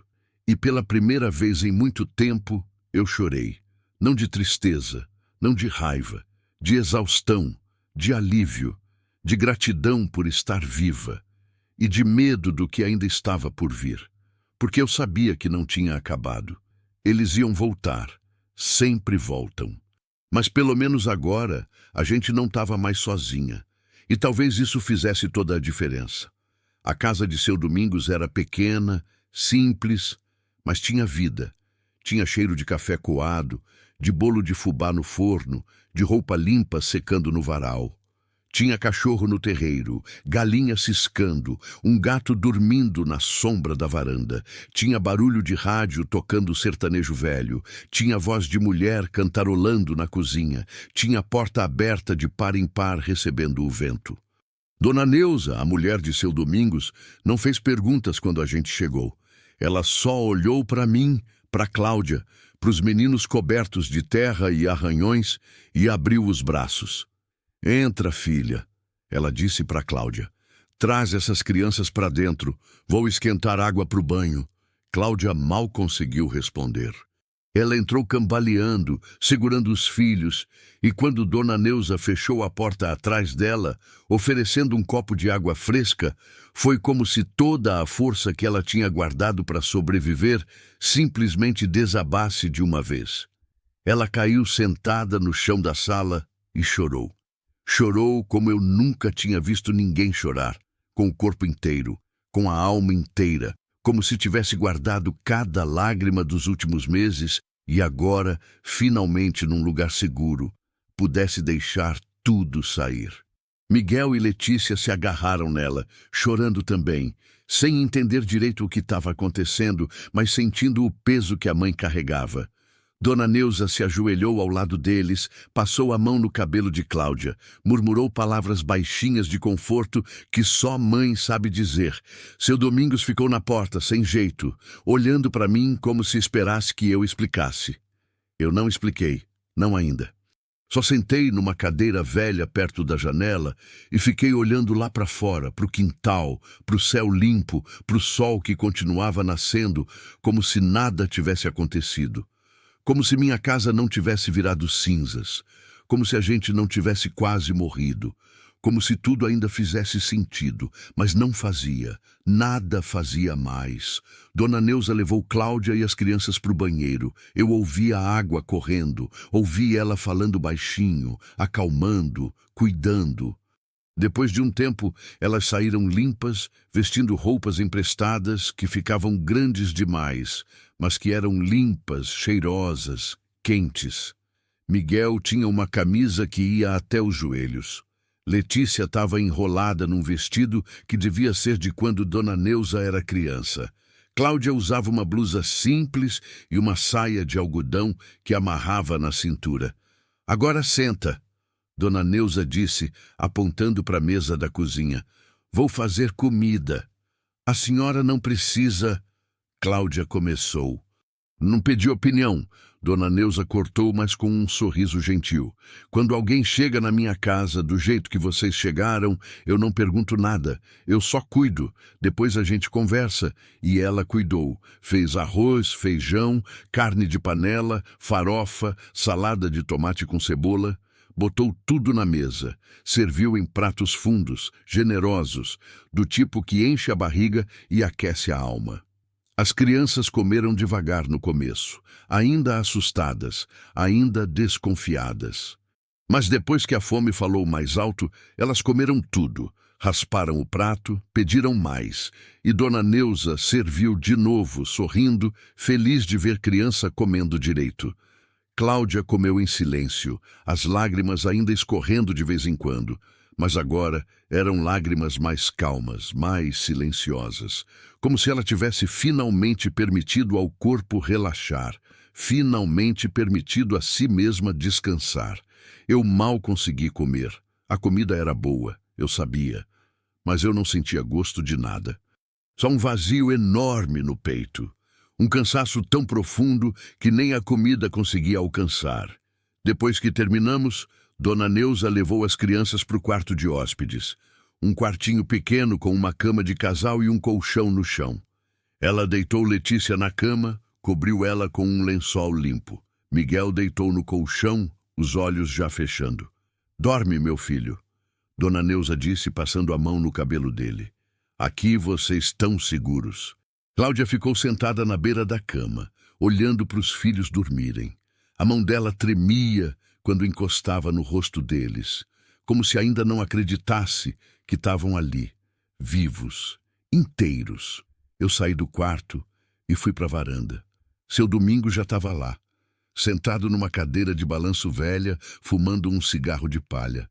"Senta, Madalena", ele disse, apontando para outra cadeira. Eu sentei. Ficamos em silêncio por um tempo. Ele fumava. Eu olhava para o horizonte. "Quer me contar o que aconteceu?" Ele perguntou finalmente. "Não sei por onde começar. Começa do começo." Então eu contei. Contei sobre Cláudia aparecendo na minha porta com os filhos, quase morrendo de fome. Contei sobre ela ter roubado o dinheiro para alimentar as crianças. Contei sobre os homens que vieram procurando, sobre a tempestade, sobre as pegadas na lama, sobre o tiro de aviso, e sobre eles voltarem de noite, com gasolina, com fogo, com violência. Seu Domingos ouviu tudo sem interromper. Quando terminei, ele apagou o cigarro, jogou a ponta no chão e pisou em cima. "Você fez certo", ele disse. Eu olhei para ele, surpresa. "Fiz?" "Fez. A mulher estava com fome. Estava com os filhos morrendo. Fez o que tinha que fazer. E você fez o que tinha que fazer também. Protegeu quem precisava. Minha casa queimou, seu Domingos. Tudo que eu tinha se foi. Casa se reconstrói", ele disse, firme. "Vida não." Eu não respondi, porque ele estava certo. Mas mesmo sabendo disso, doía. Doía saber que tudo que Toninho tinha construído, tudo que a gente tinha vivido juntos, tinha virado pó. "E agora?" eu perguntei. "O que a gente faz? Agora vocês ficam aqui, pelo tempo que precisarem." "Seu Domingos, eu não posso." "Não estou pedindo permissão, Madalena", ele disse, usando o mesmo tom que eu tinha usado com Cláudia. "Vocês ficam, e ponto final. E se eles vierem aqui? Se eles descobrirem que a gente está aqui? Se vierem, a gente lida. Não sou de briga, Madalena, mas também não sou de deixar gente machucada sem ajuda. Aprendi isso com meu pai, que aprendeu com o pai dele. A gente ajuda quem precisa, sempre." Eu senti as lágrimas voltarem. Tentei segurar, mas não consegui. Pela segunda vez naquele dia, eu chorei. E seu Domingos não disse nada. Só ficou ali, sentado, me dando o tempo que eu precisava. Os dias seguintes foram estranhos. Estranhos de bom, estranhos de diferente. A casa de seu Domingos tinha rotina, tinha ordem. E aos poucos, a gente foi se encaixando nela. Cláudia ajudava Dona Neuza na cozinha, na limpeza, no cuidado das galinhas. Miguel brincava no terreiro com os cachorros. Letícia seguia Dona Neuza para todo lado, chamando ela de vó. E Dona Neuza fingia que não gostava, mas eu via o sorriso no rosto dela cada vez que a menina chamava. Eu ajudava seu Domingos com a cerca, com o gado, com os reparos da casa. Ele não falava muito, mas trabalhava ao meu lado, me ensinando o que eu não sabia, me deixando fazer do meu jeito quando eu sabia. À noite, a gente jantava junto, todos na mesma mesa, conversando, rindo, dividindo histórias. E pela primeira vez em muito tempo, eu me lembrei do que era ter família. Não família de sangue, mas família de escolha. Família que a vida junta quando precisa. Mas a paz não durou muito. Uma semana depois de chegarmos na casa de seu Domingos, eu estava no quintal, pendurando roupa no varal, quando vi um carro parar na estrada. Não era a caminhonete dos homens. Era um carro diferente, menor, mais velho. Meu coração apertou, Larguei a roupa e fui até a varanda. Um homem desceu do carro. Não era nenhum dos 4 que tinham queimado minha casa. Era outro, mais velho, cabelo grisalho, roupa simples, mas limpa. Ele olhou para a casa, hesitou, e então começou a caminhar em direção à cerca. Seu Domingos saiu de dentro de casa, a espingarda dele na mão. "Posso ajudar?" ele perguntou, a voz firme, mas educada. O homem parou. "Boa tarde", ele disse. "Desculpa o incômodo. Eu estou procurando uma mulher. Ela passou por aqui com 2 crianças pequenas. O senhor viu?" Meu sangue gelou. "Não vi, não", seu Domingos respondeu. "Aqui só mora eu, minha mulher e minha irmã que está de visita."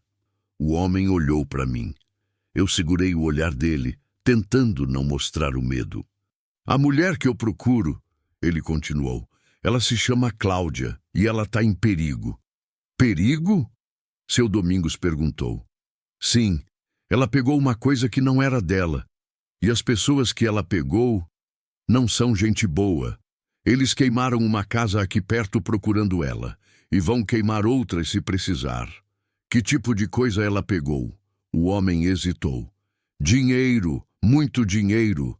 Mas não é só isso. Esse dinheiro, ele estava sendo guardado para pagar uma dívida muito grande. E agora as pessoas que deviam tão furiosas, tão dispostas a fazer qualquer coisa para recuperar. E você?" eu perguntei, dando um passo à frente. "Quem é você nessa história?" Ele me olhou, surpreso que eu tinha falado. "Eu sou irmão de um dos homens que está procurando ela", ele disse. "E eu vim aqui para avisar, para dizer que, se ela devolver o dinheiro que sobrou, se ela disser onde escondeu, talvez eles deixem ela ir embora. Talvez não machuquem ela nem as crianças." Talvez?" eu repeti, cética. "É o melhor que eu posso oferecer." Seu Domingos e eu nos entreolhamos. Eu sabia o que ele estava pensando. Se esse homem estava falando a verdade ou se era só uma armadilha. "Eu não conheço essa mulher", seu Domingos disse finalmente. "Mas se eu encontrar ela, eu passo o recado." O homem fez que sim com a cabeça. "Eu deixo meu número", ele disse, tirando um papel amassado do bolso e escrevendo com uma caneta velha. "Se ela aparecer, liga para mim. Antes que seja tarde demais." Ele deixou o papel na cerca e voltou para o carro. Antes de entrar, ele olhou para mim de novo. "Eu sei que ela está aqui", ele disse baixo. "Eu vi as roupas de criança no varal, vi as pegadas pequenas na terra. Mas eu não vou contar para os meus irmãos, não ainda. Eu vim dar uma chance, mas se ela não devolver o dinheiro, eu não vou conseguir segurar eles por muito tempo." Ele entrou no carro e foi embora. Eu e seu Domingos ficamos parados olhando o carro sumir na curva da estrada. "Ele sabe", eu disse. "Eu sei que ele sabe", seu Domingos respondeu. "Mas ele nos deu tempo. A questão é, o que a gente faz com esse tempo?" Voltamos para dentro. Cláudia estava na cozinha com Dona Neuza, descascando batatas. Quando ela viu nossas caras, largou a faca. "O que foi?" ela perguntou. "Teve um homem aqui", eu disse, "procurando você." O rosto dela ficou branco. "E o que vocês disseram?" "Que não conhecemos você", seu Domingos respondeu. "Mas ele não acreditou. Ele sabe que você está aqui." "Então eu preciso ir embora", ela disse, já se levantando. "Eu preciso sair daqui antes que eles voltem, antes que façam com vocês o que fizeram com a casa da Madalena." "Você não vai a lugar nenhum", Dona Neuza disse firme. "Não sem plano, não sem ajuda." "Mas senta, menina", Dona Neuza ordenou. E Cláudia sentou. A gente ficou ali, os 4, em volta da mesa, tentando pensar numa solução. Foi seu Domingos quem falou primeiro. "Quanto dinheiro sobrou?" ele perguntou para Cláudia. "Uns R$ 2.000. Tá enterrado perto da casa da Madalena." "E eles querem quanto?" 15.000. Foi o que eu peguei." Seu Domingos assobiou baixo. "É muita grana." "Eu sei. Eu usei para comprar comida, remédio, pagar carona. Tentei fazer durar, mas não deu." E você acha que se devolver os 2.000, eles vão deixar você em paz? Cláudia deu uma risada sem humor. Não, eles vão querer os 15.000. E quando eu disser que não tenho, eles vão... Ela parou, olhando para os filhos que brincavam no chão da sala. Eles vão tirar de outro jeito. Silêncio. Todos sabíamos o que isso significava. Então, devolver não é opção, eu disse. Mas ficar aqui também não é. Cláudia respondeu. Vocês já fizeram demais. Não posso colocar vocês em perigo de novo. Tarde demais, Dona Neuza disse. Você já colocou e a gente já escolheu ficar do seu lado. Então agora é pensar em como resolver isso de vez. Como? Cláudia perguntou desesperada. Como a gente resolve? Eu não tenho dinheiro. Não tenho como conseguir. E mesmo que tivesse, eles não iam aceitar. Eles querem mais que dinheiro agora. Eles querem vingança. Então a gente dá outra coisa para eles, eu disse. Todos me olharam. O quê? Cláudia perguntou. A verdade, eu respondi. A gente procura saber quem é essa gente, de onde vem o dinheiro, por que estavam guardando no mato, e a gente usa isso contra eles. Isso é perigoso, Madalena, seu Domingos disse. Mais perigoso que ficar esperando eles voltarem com gasolina de novo? Ele não respondeu, porque sabia que eu estava certa. Eu conheço um policial na cidade, seu Domingos disse depois de pensar um pouco. Um cara bom, honesto. Talvez ele possa ajudar. Polícia? Cláudia disse assustada. Mas eu roubei. Eles vão me prender. Talvez, seu Domingos disse, mas talvez não. Depende do que esses homens fizeram para conseguir esse dinheiro. Se for coisa ilegal, você pode ter uma chance. Cláudia olhou para mim. Eu olhei de volta. E naquele olhar, a gente se entendeu. Não tinha mais para onde correr. Não tinha mais como se esconder.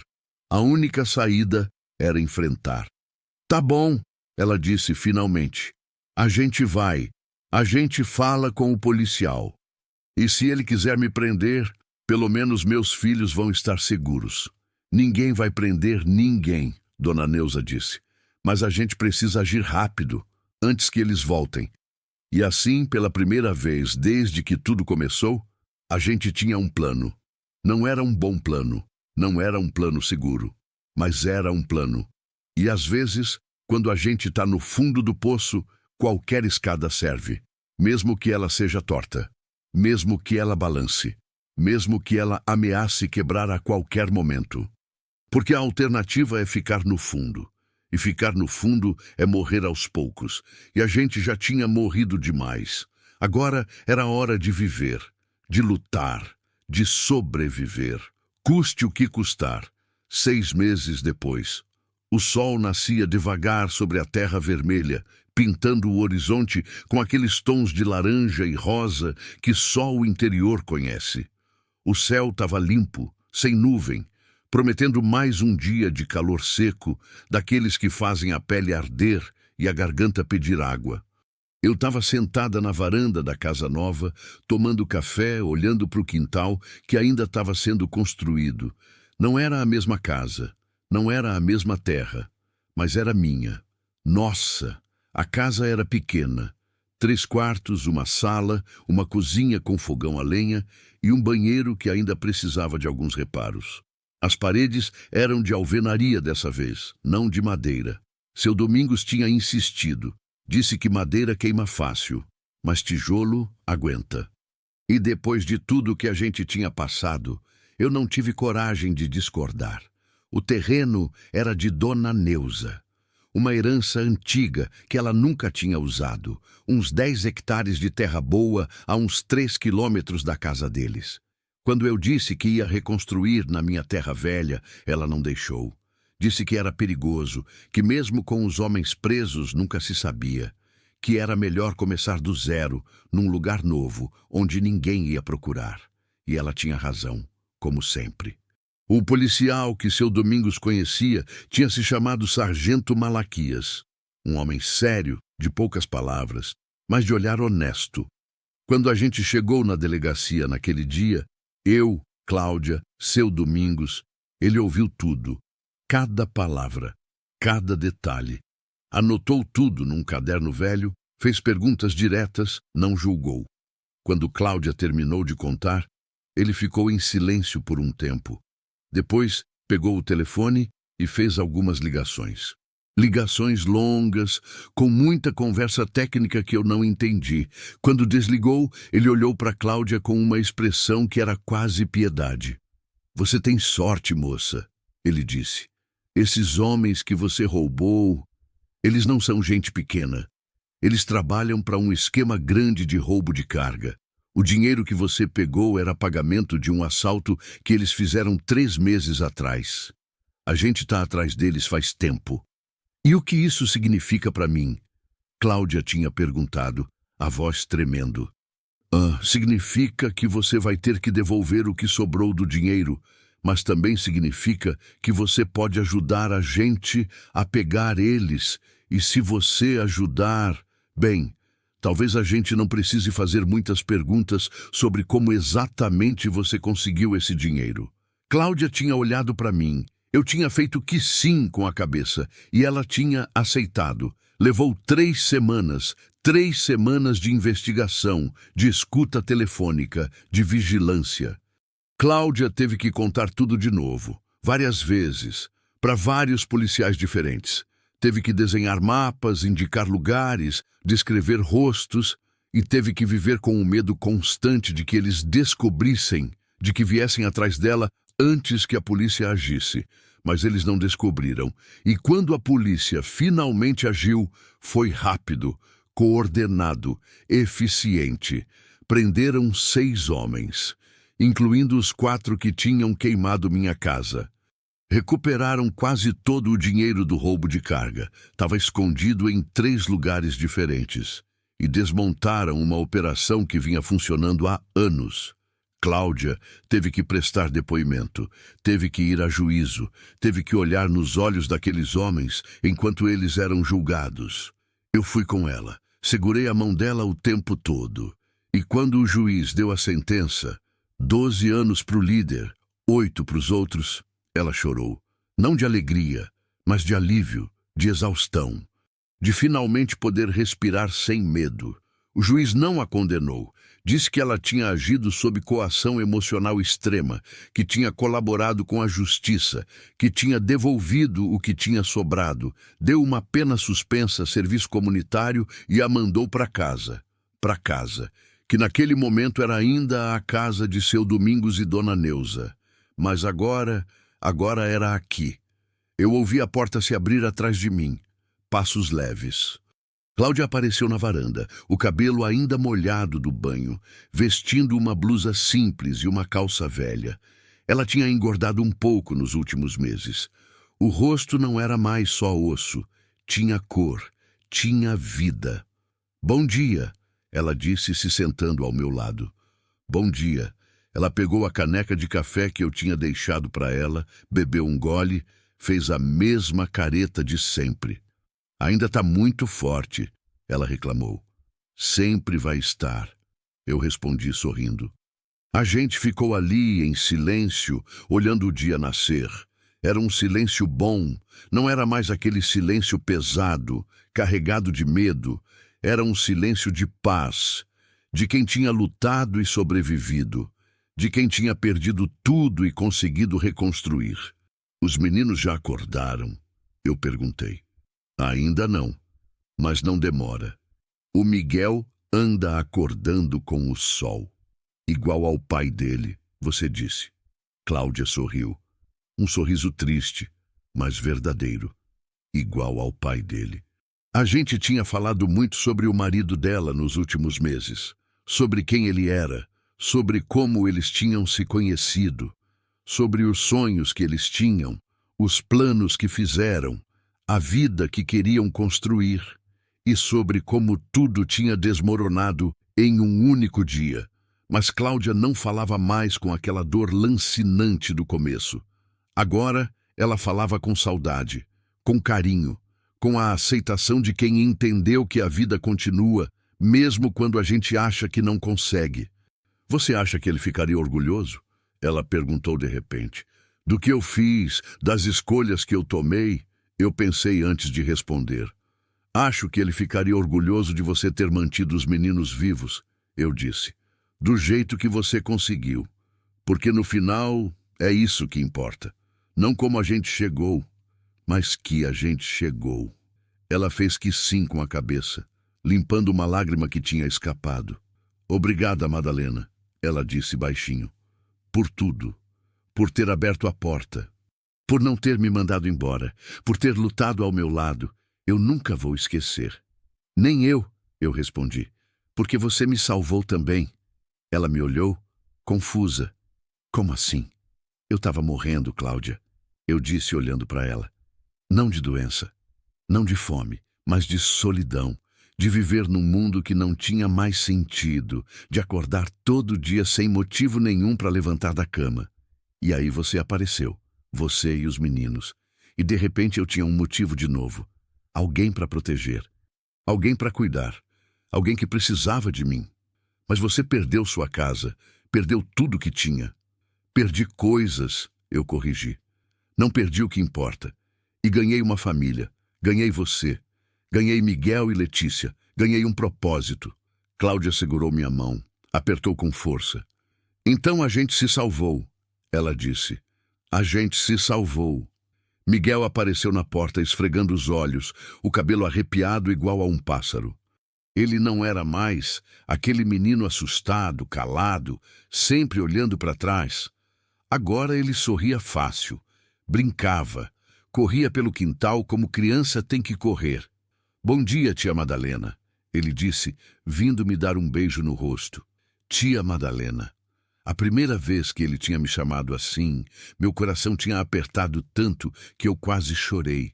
Porque eu nunca tinha sido tia de ninguém, nunca tinha tido filho, nunca tinha imaginado que alguém ia me chamar assim com tanto carinho. Bom dia, meu filho, eu respondi, bagunçando o cabelo dele. Dormiu bem? Dormi. Sonhei que a gente tinha um cachorro. De novo esse sonho? Cláudia disse rindo. Mas eu quero um cachorro de verdade, mãe. Posso? Vamos ver, Cláudia disse, usando aquela resposta clássica de mãe que não quer dizer nem sim nem não. Letícia apareceu logo em seguida, ainda de pijama, carregando uma boneca de pano que Dona Neuza tinha feito para ela.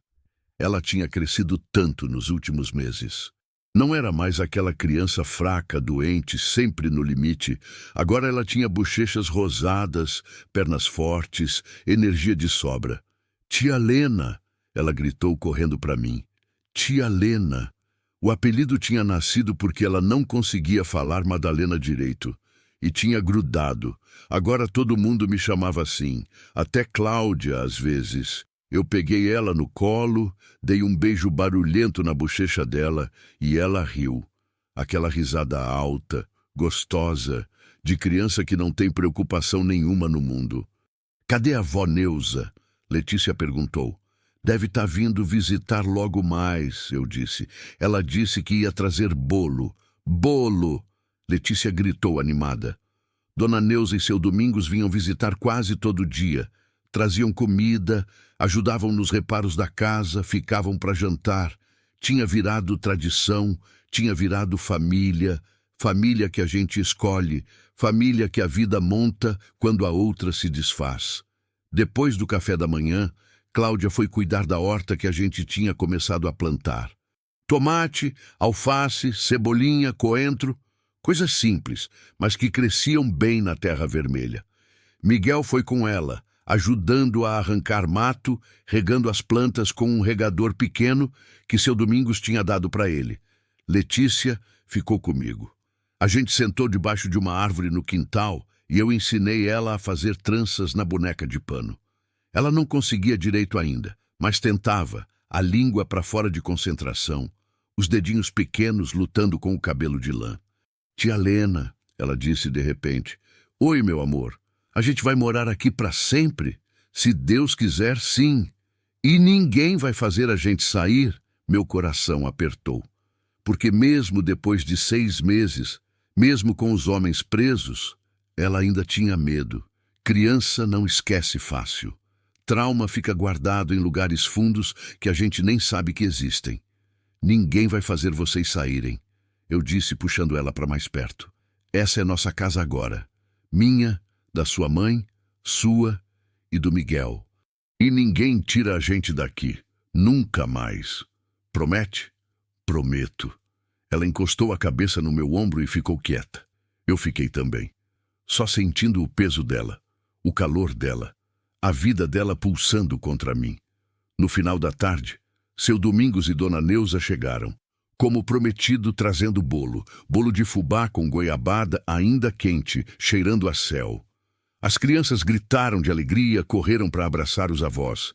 A gente jantou junto, todos na mesma mesa.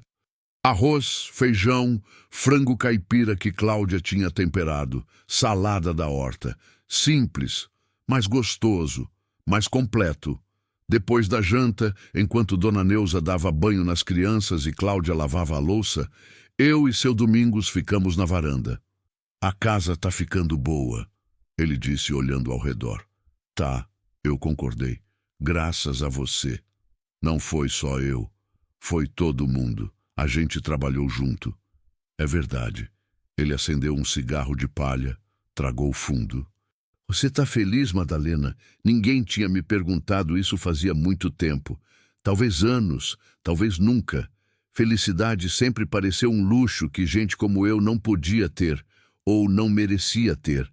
Mas agora, sentada ali, olhando para a casa que a gente tinha construído, ouvindo as risadas das crianças lá dentro, sabendo que Cláudia estava bem, que a gente estava segura. Tô, eu disse. Acho que tô. Ele sorriu. Bom, você merece. A gente merece. Eu corrigi. Todos nós. Quando seu Domingos e Dona Neuza foram embora, a gente colocou as crianças para dormir. Miguel no quarto dele, que ele tinha decorado com desenhos de carrinho que seu Domingos tinha ajudado a fazer.